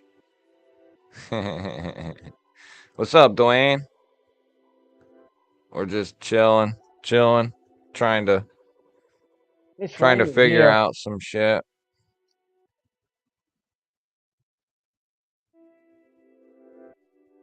A schneck knives. Where are you going, Todd? Where are you driving to? Yeah, dude, I'm interested in just not doing anything crazy. Like I just want mind.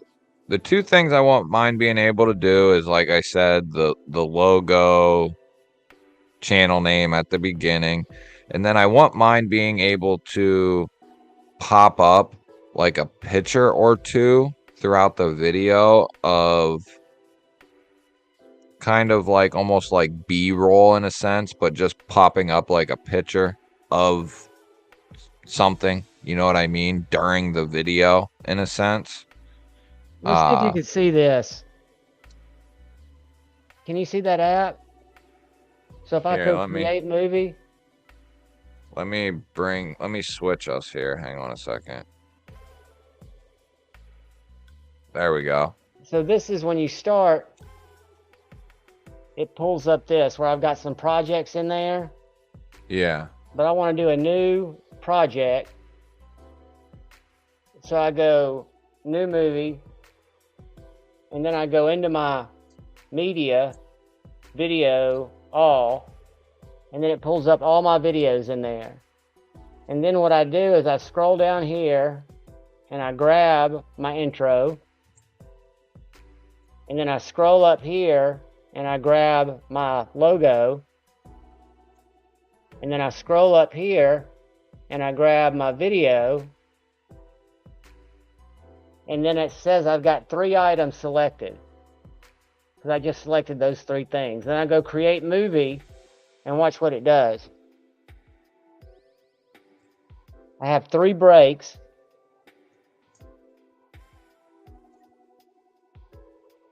And I can set the transitions in between them to do different things. I want it to slide up. Watch this.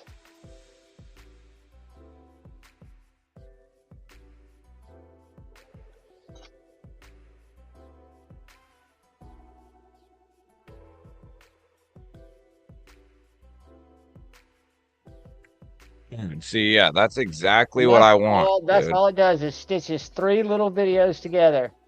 Fantastic. And then I save that file, and this is what I upload to YouTube. And I delete my regular video, but I keep my intro video and I keep my little logo always in there because I'm going to stitch it to everything. So I'm always deleting the video after I upload it. Right. But for a second, I've got 2 in there. And dude, it is so easy. I mean, I even jokingly say I don't edit, but then Lefty told me, no, you do edit because you've got an intro. And I was like, I don't think of that as editing because I'm not stopping and splicing in stuff. He goes, you're editing. So I was like, all right, whatever. Right. And for that, so the second thing that pops up, like when your logo slides up, you did that logo with your Canva then. Canva, exactly. So Canva, when you choose logos, that was a preset logo, that circular thing. I changed the colors and changed my font so that it would be what I wanted it to say, Javon's Knife Flicks. And then I took the image I created out of that BizArt AI profile, it's called an avatar generator. After I did that, I embedded it in there, just pasted the pictures, replaced the one that was in there because there's a replace button. And it's just, dude, it's so simple. Play with it and you'll love it. That's all. What I did is I played with it on my computer, and I designed like 2 or 3 logos even before I had 5 videos up, and I wasn't happy with any of them. So I just kept my knife lives up there.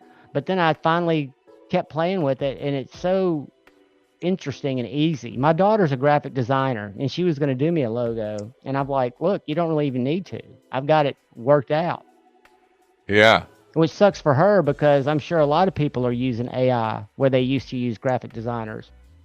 Yeah, right. Well, you could always tell her to make you one, and you know. Oh yeah, if she has the time, and you can't do things like Shane did with, having Spyderco blades integrated into a bird. That's something that somebody has to draw, right? Create. Yeah. You can't really create unless you have artistic skills and you want to use a photo or a artist app to draw your own logo. I can't do that. I'm just using Yeah. free clip art and stuff like that out of Canva. But Right. dude, And there need pulling effects in pictures. there. Yeah, they're pictures. I use it for Instagram posts. I use it for community posts, and I use it for my thumbnails. And I Yeah. still am Yeah. just throwing spaghetti at the wall on thumbnails. I don't know what people find appealing, what they don't. I just use a different one every day. I don't have a system. Yeah, dude. Me either, man. I'm the same way with I use Canva, and it's hard to say, man. One video can do really well, and you go to do that same type of idea picture, in the next video, and you don't it don't do shit. That's why So you can't think about. I mean, it is good to look at your analytics to see if there's certain videos that people just don't like. So you can, and usually people will comment and tell you, but just do what you like, do it often. And I think it's random what picks it up and puts it into that YouTube stream. Algorithms are by nature random. You can do things that are noticeably sensible, right? Like titling it, embedding keywords in your title for people who search for it. But really, the way that YouTube chooses to promote it is based on what they think is going to resonate at any given time. So it's all random. yeah, it's really like luck of the draw. Or it's too scientific for us to figure it out. For us mere mortals to figure out what little extra period you put somewhere to give it, nitro. Yeah, or a dash or a yeah, Who dude. knows? It's so complex from what I've listened to and whatnot. It's just beyond imaginable. Like, it's hard to comprehend how much information the YouTube processor algorithm can actually interpret. Because think about how many videos, like, there's like thousands upon thousands of videos uploaded every single day, like every hour. You know what I mean? Oh yeah. Millions of minutes of Well, videos a so day. And it goes through all of that. So it's so complex that it's hard to kind of grasp, and a lot of even a people can't even fathom that YouTube is not a video platform. In reality, it's the second largest search engine in the world. mm-hmm. It is a platform that houses videos, but it's set up to be searched. So Yeah. people will go to Google first and then they go to YouTube. And think about it. How many times have you Googled fix my HS765 range yet? And you're trying to see a video that shows you exactly how to fix the burner in your stove. Yeah. And you've got an old stove, but somebody made a video on it. So there's just so much content that they catalog. It only makes sense that their algorithm is going to constantly evolve so that user experience is pleasant, so that we will absorb ads. That's their end goal. That's it. Right. So it's they have selfish means, or I guess selfish motives, but it's for the betterment of the whole community, I think, in the long term. And if you just do it because you like it and it's fun and it keeps you out of therapy, that's the trick. Don't get caught up in watching your growth or your dips and things like that, because in the long run, it'll always go up if you continue to stay up. If you continue to be up, as Jason Brown would say. Yeah. Yeah, that's interesting. That's really Just interesting. Twitter, if you're thinking about messing with logos, you really ought to play with the free version of Canva, that app. It's been a lifesaver for me.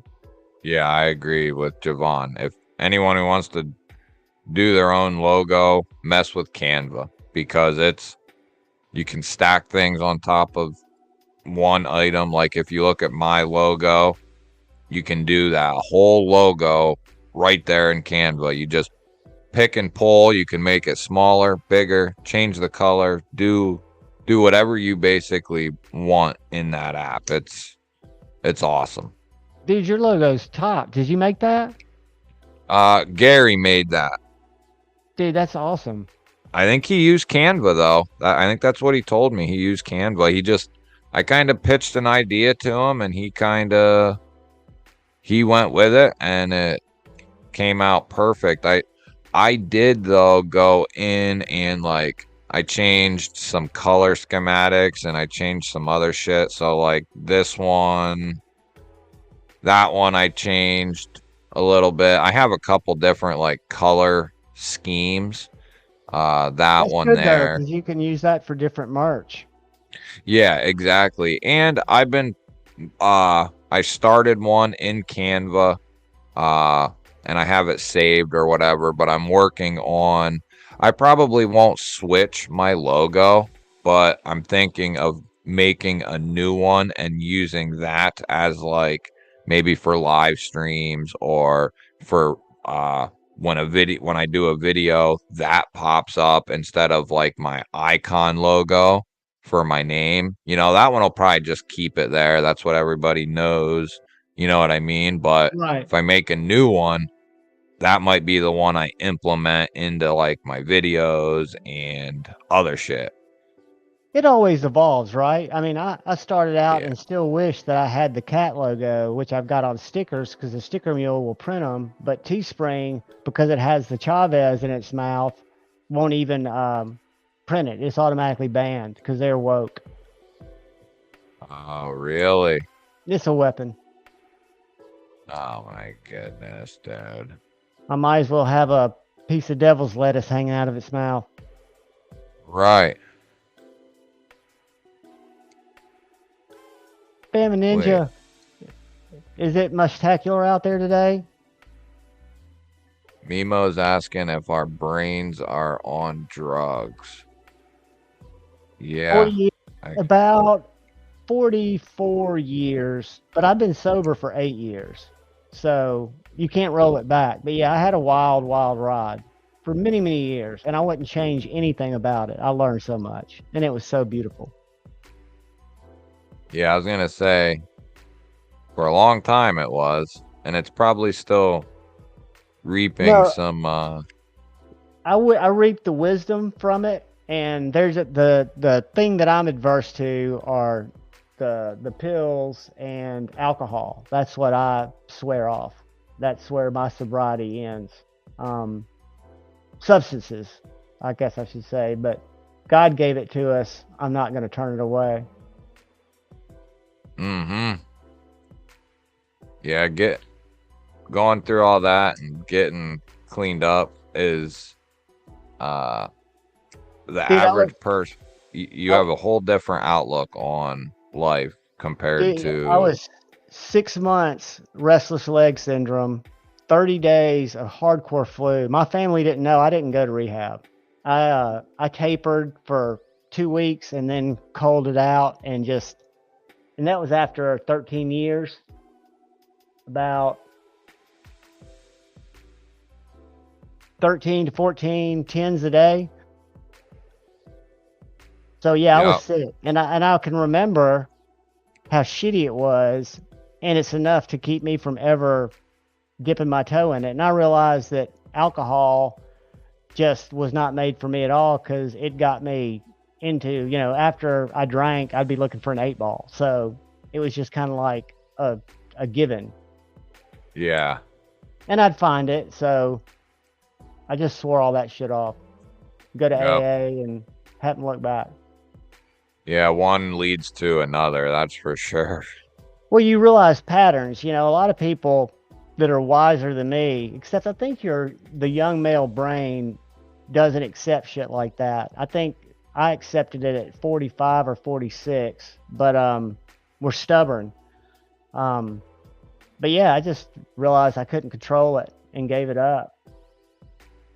I don't blame it. I don't think it's a disease, so to speak. I think it's bad choices.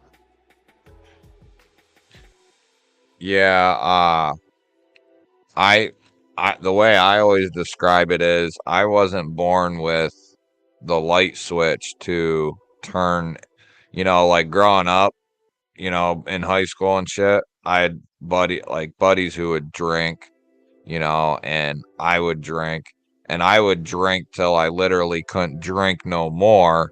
They would stop drinking, you know, after they would start getting a little buzzed or whatever. I would keep drinking till I was blacked out on the floor. That was me. I couldn't stop. Yeah, yep.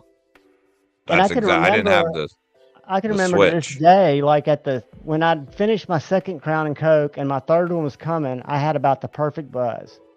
And if I could have Yep, kept that level, but I chased it and I drank them so fast, I mean, it was nuts. yep. Absolutely nuts. I can relate exactly with that feeling. And And that's see, I pretty did it much. without consequences, without real consequences. So I should have hit bottom a long time sooner, but I never lost a job because of it. I was a functioning addict, right? It was just a big lie that I was living, but it'll take its toll on you, and you get to the point where you're just done. Yeah. Congratulations, Neil. One day at a time, brother. Yep. Yep. Good for you, Chris. Yeah. Yeah, I've been. like I love that Scab says in all his videos, if you're an addict, never stop trying to quit. Because I think all of us, because we're all addicts, we're buying knives like that we don't need, but never stop trying to quit is a great thought. Because I used to listen to the song Jane Says by Jane's Addictions. Y'all familiar with that song? Yeah. She's gonna kick tomorrow. She's gonna kick tomorrow. And I would listen to that when I was in active addiction. And I always knew that this is a lost vape. I've got two of them actually. I've actually got three. But I think everybody knows that it's not sustainable, that it's not something, it's one thing to do substances and it's another thing to have a monkey on your back to know that you need to function normally. And that's what really, for 13 years, I was aware of that, but I wasn't willing to walk away from it because I was scared that I couldn't, and I think every addict feels like that. But know that it's been done and it'll be done by you at some point when you're ready. I'm just scared for all my addict friends now because thank God. I mean, I almost died in Key West from drinking and benzos, but didn't have to be resuscitated or anything like that. But I know I almost died. Now everything is tainted, right, with fentanyl. Hmm. So had I been using the way I was using before, I have 0% of doubt that I would still be alive. I know I wouldn't. I know that somewhere along, I bought from two people that both went to pain clinics. So I was a little bit immune from street, but at the same time, in those in between days, there was a lot of street that was coming in, and with the numbers that I was eating, I can see how somebody like Prince or Tom Petty or somebody Oh, who's used to taking two at a time and then they not know what it is, they stop breathing. So be careful if you're battling addiction, and know that we all got your back and that we know it's hard, but it can be done. yeah, it can be. Yeah, I got out, so I was huge into opiates, and uh, luckily I got out. I used IV for several years, uh, and luckily I got out right before all the fentanyl started flooding the markets, and when I quit, within 6 months, two of my close buddies overdosed and died within a few months. That was from up here. Down in Florida, where it was running rampant, and I had a bunch of buddies down there from when I lived down there. I think there's only one that's still alive. They're all dead from overdoses. There's And it's over not a the dozen. drugs, it's the fentanyl that's taking them down. And I cry inside for addicts because all they're trying to do is get what they need or think they need, And Yeah. sobriety is, or what I call sobriety, is such a better road. And it doesn't seem like it at the time because it doesn't seem possible. But it is. And it does suck for a few weeks, few months. But God, it seems in retrospect like a blink. When I Yeah. can think back to events all through my child's life where I was doing one thing or another. Because that's Right. really where mine started, was in the delivery room. That's kind of when I took excessive amounts of opiates and really decided that I liked them. Yeah, that's crazy. That's crazy you mentioned that, because that's what drove me to do a lot of. So leading up to my daughter being born, it drove me to benzos because I was scared of, like, it was an excuse to use, but I was also scared that she something was gonna go wrong. She might be born with asthma or a certain issue or whatever, because I was born asthmatic, and I know what my parents went through as I was a kid. I almost died a few times just from asthma when I was young. And so I just kind of fed myself the excuse. See, I had been clean of opiates for a couple years at that point, but I started this benzo kick with Xanax, and I just gave myself the excuse to keep doing it.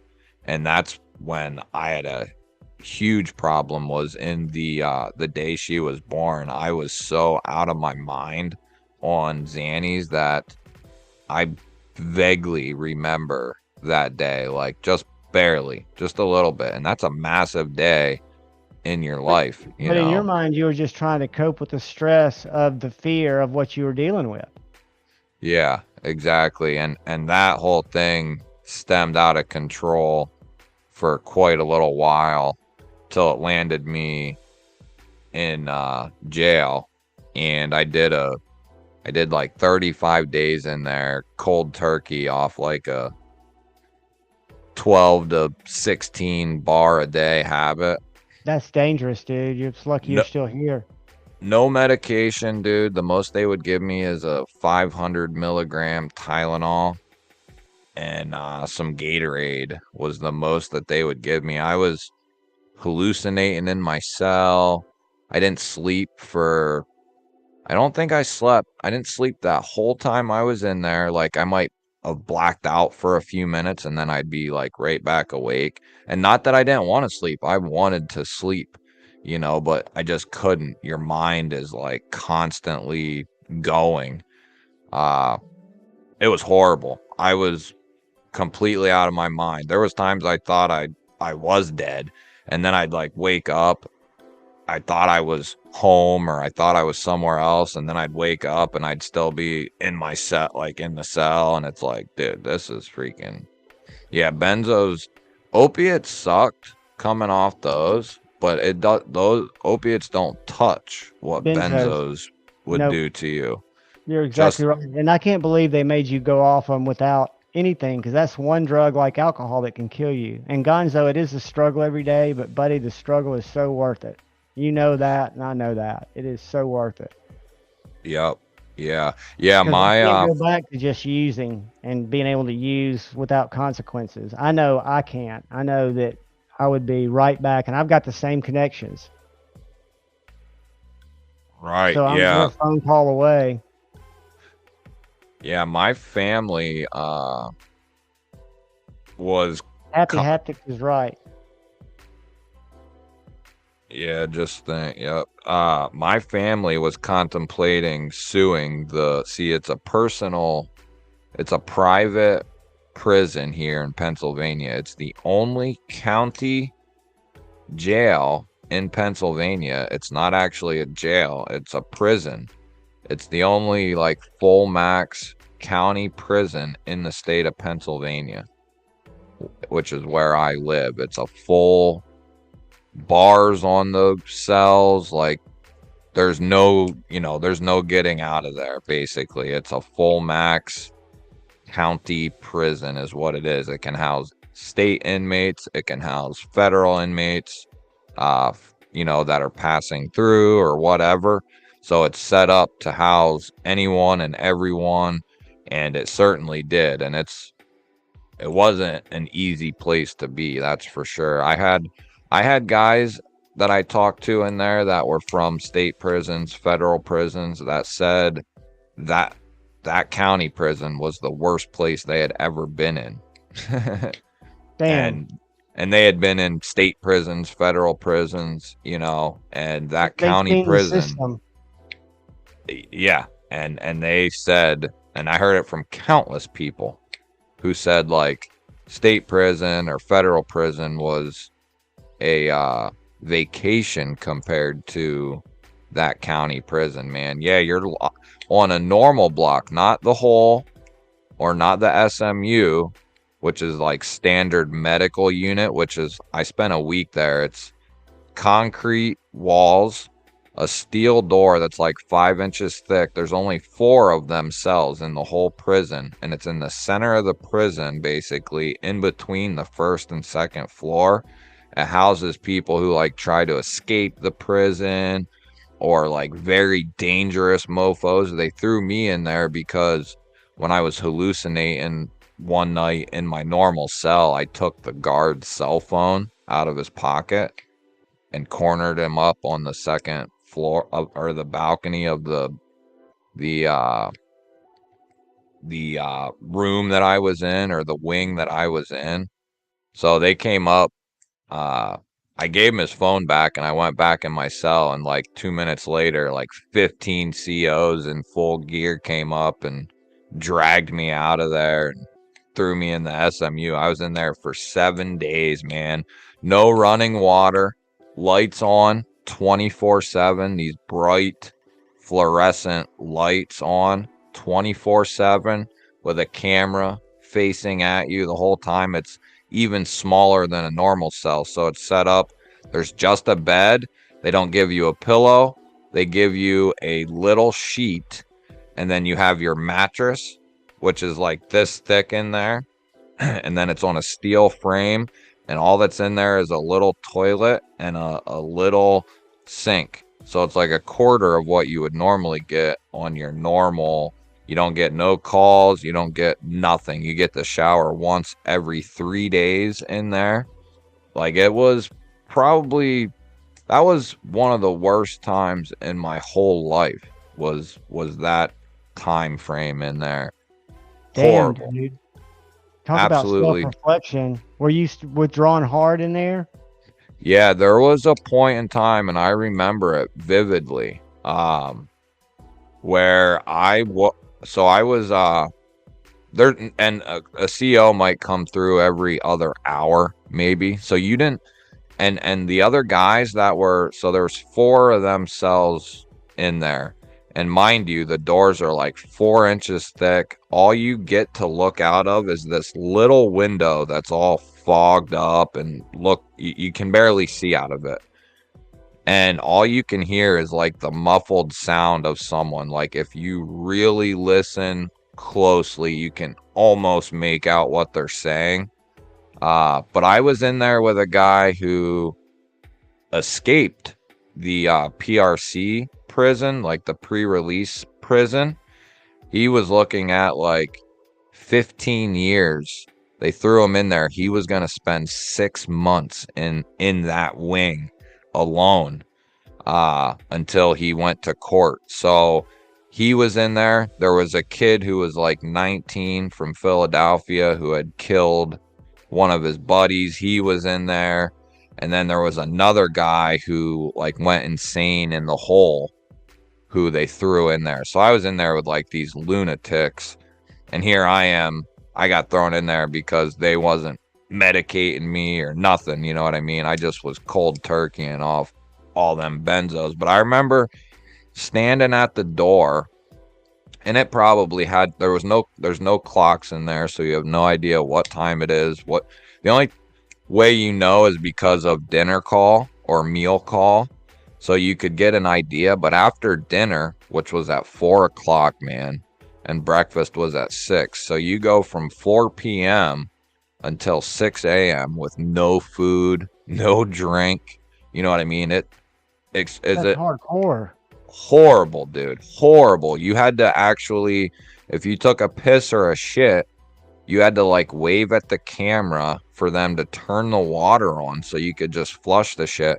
And it could be a minute, but it could be 20 minutes until they acknowledge you and you can actually flush the toilet. And then they might give you a little bit of time to get some water to like throw in your mouth real quick or wash your hands or whatever. But I was standing at the door, man, and I remember this is one of the only parts I remember vividly. But I was standing at the door, and I must have fallen asleep standing up, leaning up against the wall, like looking out the window. And I must have kind of like dozed off, man. And I remember dreaming or hallucinating that I was at home, like everything was fine, man, like insane. Like I was with my woman, and my daughter was only a few months old at this time. And that I was there and everything was fine, dude. And this like knocking came on the cell, and I like kind of woke up and realized I was back. I was there still. You know what I mean? It was one of the worst feelings I ever had in my life, like having a little taste of freedom in my mind and then coming back to and realizing I was still in there. And the guard was like, dude, are you all right? You know, da da da da da. And it was a third shift guy. It was probably like 3 a.m, probably, you know, and I'm standing there asleep at the door. And he said they were getting ready to call the hospital to come get me because I was in there like hallucinating. And You should dude, I have was let them going, call the hospital. That probably would have been a godsend at the time because they would have known what you'd been going through. yeah, dude. Oh man. Yeah, that was I've been through some shitty things, but that was one of the shittiest things I had ever been through, man, for But their sure. And character building, in hindsight, you look back and you're like, that somehow, as bad as it was, had to happen for me to become who I am today. yeah, that's sadly true. And the thing is, man, like a lot of guys, like especially you, know what it's like to come off those benzos and what you should have in that case when the thing is, dude, the COs don't give two fucks about you or your issues or any of that stuff. You know what I mean? Like if you're freaking hallucinating or sick or any of it, they don't care. And the only thing, they would let you go to the nurse, I think, once a week. But the nurse luckily ended up requesting to see me once a day, which was all I was allowed. Uh, one nurse was real nice. She would give me like some Tylenol and some Tums, I think was the most she was allowed to give me. And I was allowed to drink as much Gatorade as I could drink in like the 3 minutes I was allowed to be down there. That was probably one of the only things that like saved my body from going through Shut complete down. freaking shutdown. Yeah, man, that lemon lime Gatorade, I remember it, dude. But yeah, she would give me like 2 of them, dude, and I'd chug them all down. The sugar and the electrolytes was probably one of the only things that kept me going. Finally, you know what ended up getting me out of there too? I wrote a letter. So you were allowed to request slips to write to like the warden or the lieutenant or the captain of the COs. And I think you could write to the nurse. So you were allowed to write to like 4 people. Well, I asked for 3 slips. I wrote, there was 2 wardens at that time. I don't know if there still is, but both the owners technically of the prison, the 2 wardens. And I wrote to both of them and the captain of the COs. And I wrote in the letter that I was wrongfully put in here. I didn't harm anyone. All I did was take the dude's cell phone. You know what I mean? And then I gave it back. I didn't hit him. I didn't do anything. You know what I mean? I didn't harm anyone. I took his phone. But anyway, I didn't harm anyone. I didn't do anything. I'm in here withdrawing off of a benzo habit, and I wrote all this shit out. And I wrote, if and when I get out of here and all things come to an end, I will sue this place for everything that it's worth, dude. I kid you not, within 48 hours, I said I wanted moved out of here, even if it was to go into the hole, which is a shithole too, man, but a lot better than in there. 24-hour lockdown, and it sucked in the hole too, but better. There's actually people you could hear and see, kind of, and a lot better, right? Within 48 hours, I was moved out of there into the lieutenant came and talked to me, and I was like, I just want out of here. You know what I mean? My woman had no idea what was going on with me, because when I got taken to the SMU wing, it was after dinner time, right before I got a chance to call her, right? Which I called her in the evening after dinner, like every night I would call her. Well, from her side of things, I never called that night, and she had to call the prison to find out if I was all right, because she knew what I was going through in there, And finally, they wouldn't give her an answer. So my mom had to call the prison to find out where the hell I was even at. They wouldn't even tell my woman, because she wasn't technically family or whatever, so for like 3 days, my woman didn't know if I was alive or dead or where the hell I was even at. Tough times, man. Real tough times, dude. I didn't know that, but I'm so glad you made it to the other side. That's scary. Yeah, I don't tell that story often. That's a good story. It's powerful, man. People, you hope that reaches people, and they see that G-Ball's a straight up individual, and they realize that G-Ball fought some of the shit that they're fighting. That's the story of hope. That's the story of the 12th step for me, is not trying to yank people off bar stools or tell people drugs are bad. I don't buy that. I just know that if people come to me and go, hey, I've got a problem, how did it help you? What'd you do? I'm there for people. Right. Mersalt, that's Xanax, Valium, Klonopin. Benzodiazepines is a class of drugs. Well, the county prison that's here, man, which is insane. Like I said, it's the only max security county prison in the state. It's the only one within hours and hours of here. I forget where the next closest one is, and it just happens to be in my county. A lot of people get stuck in there, man, for all kinds of dumb shit. Of course, there's guys in there who do some crazy stuff, but they try to keep it completely full. Keep in mind, a prison is a business, so they look at it based on occupancy, just like hotels do. It is a game that you don't want to get caught up in, because it is a numbers game. What feeds it being private, which makes it more corrupt, is you've got individuals controlling those purse strings.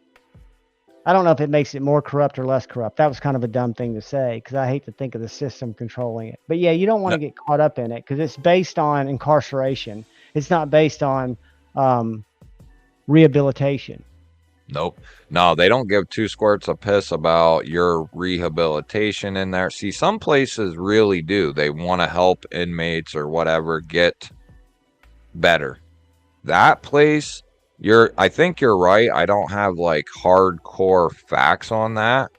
But the prison itself is private, and I think they're in cahoots with the probation office, and they're also in cahoots with the county judicial system as far as the judges. So, and I think they all kind of pat each other's backs in a sense, and it's basically around here, we call it the revolving door around here. Guys who've been in trouble with the law or whatever, you find yourself in court, then you for sure find yourself on adult probation. And from that point in time, it's you could get thrown into the prison for the probation officer can literally decide at any point in time to throw you in the prison, unless you walk a complete straight line. And even then, he could still throw your ass in there for something that, It's their discretion. yeah. And I spent over a year in that place, not all at once. I think I did 7 months at the same time, and then I did another 4 months in there, and then I did that last month, which was I had promised myself the last 2 times I would never end up in there, but that last time, I told myself I would never ever go back in there, and that's when I straightened my shit up, and I haven't been back since. Good for you. And that was probably 4 to 5 years ago now at this point. 4 years, 5 years ago. Look what you're doing now, dude. Congratulations. That's why you gotta just, keep moving forward and keep doing you, and don't get dragged down by any of the pressure that this stuff, that fake pressure that we get from doing this and other shit. You've been through the real pressure, so you know what that's all comes down to. Keep it in perspective, right? Right. Brother, I gotta bounce. I gotta go to the store before this evening. I've got to do lefty off the edge. Oh, are you? Yeah, we do it every other week. Hell yeah. All right, dude. Yeah, I'm hopping off you, too. Dude. And I love all you guys. Y'all be love good. you, man. Love you We'll too, catch you GSpot. on Lefties Live, brother. All right, my man. Be good. Appreciate you. Likewise, talking man. with you. Bye. Later, brother. All right, guys. That was an awesome stream. We had Sharif on. We had Javon on. Love y'all. Thanks for hanging out. Monday night, we'll do our normal live stream. Thank you to everyone who came, hanged out, all that fun shit. Hopefully you had a good time. And I will see you guys on Monday night. Love y'all. Have a good weekend. Have a safe weekend. And I will see you on Monday. Later, mofos.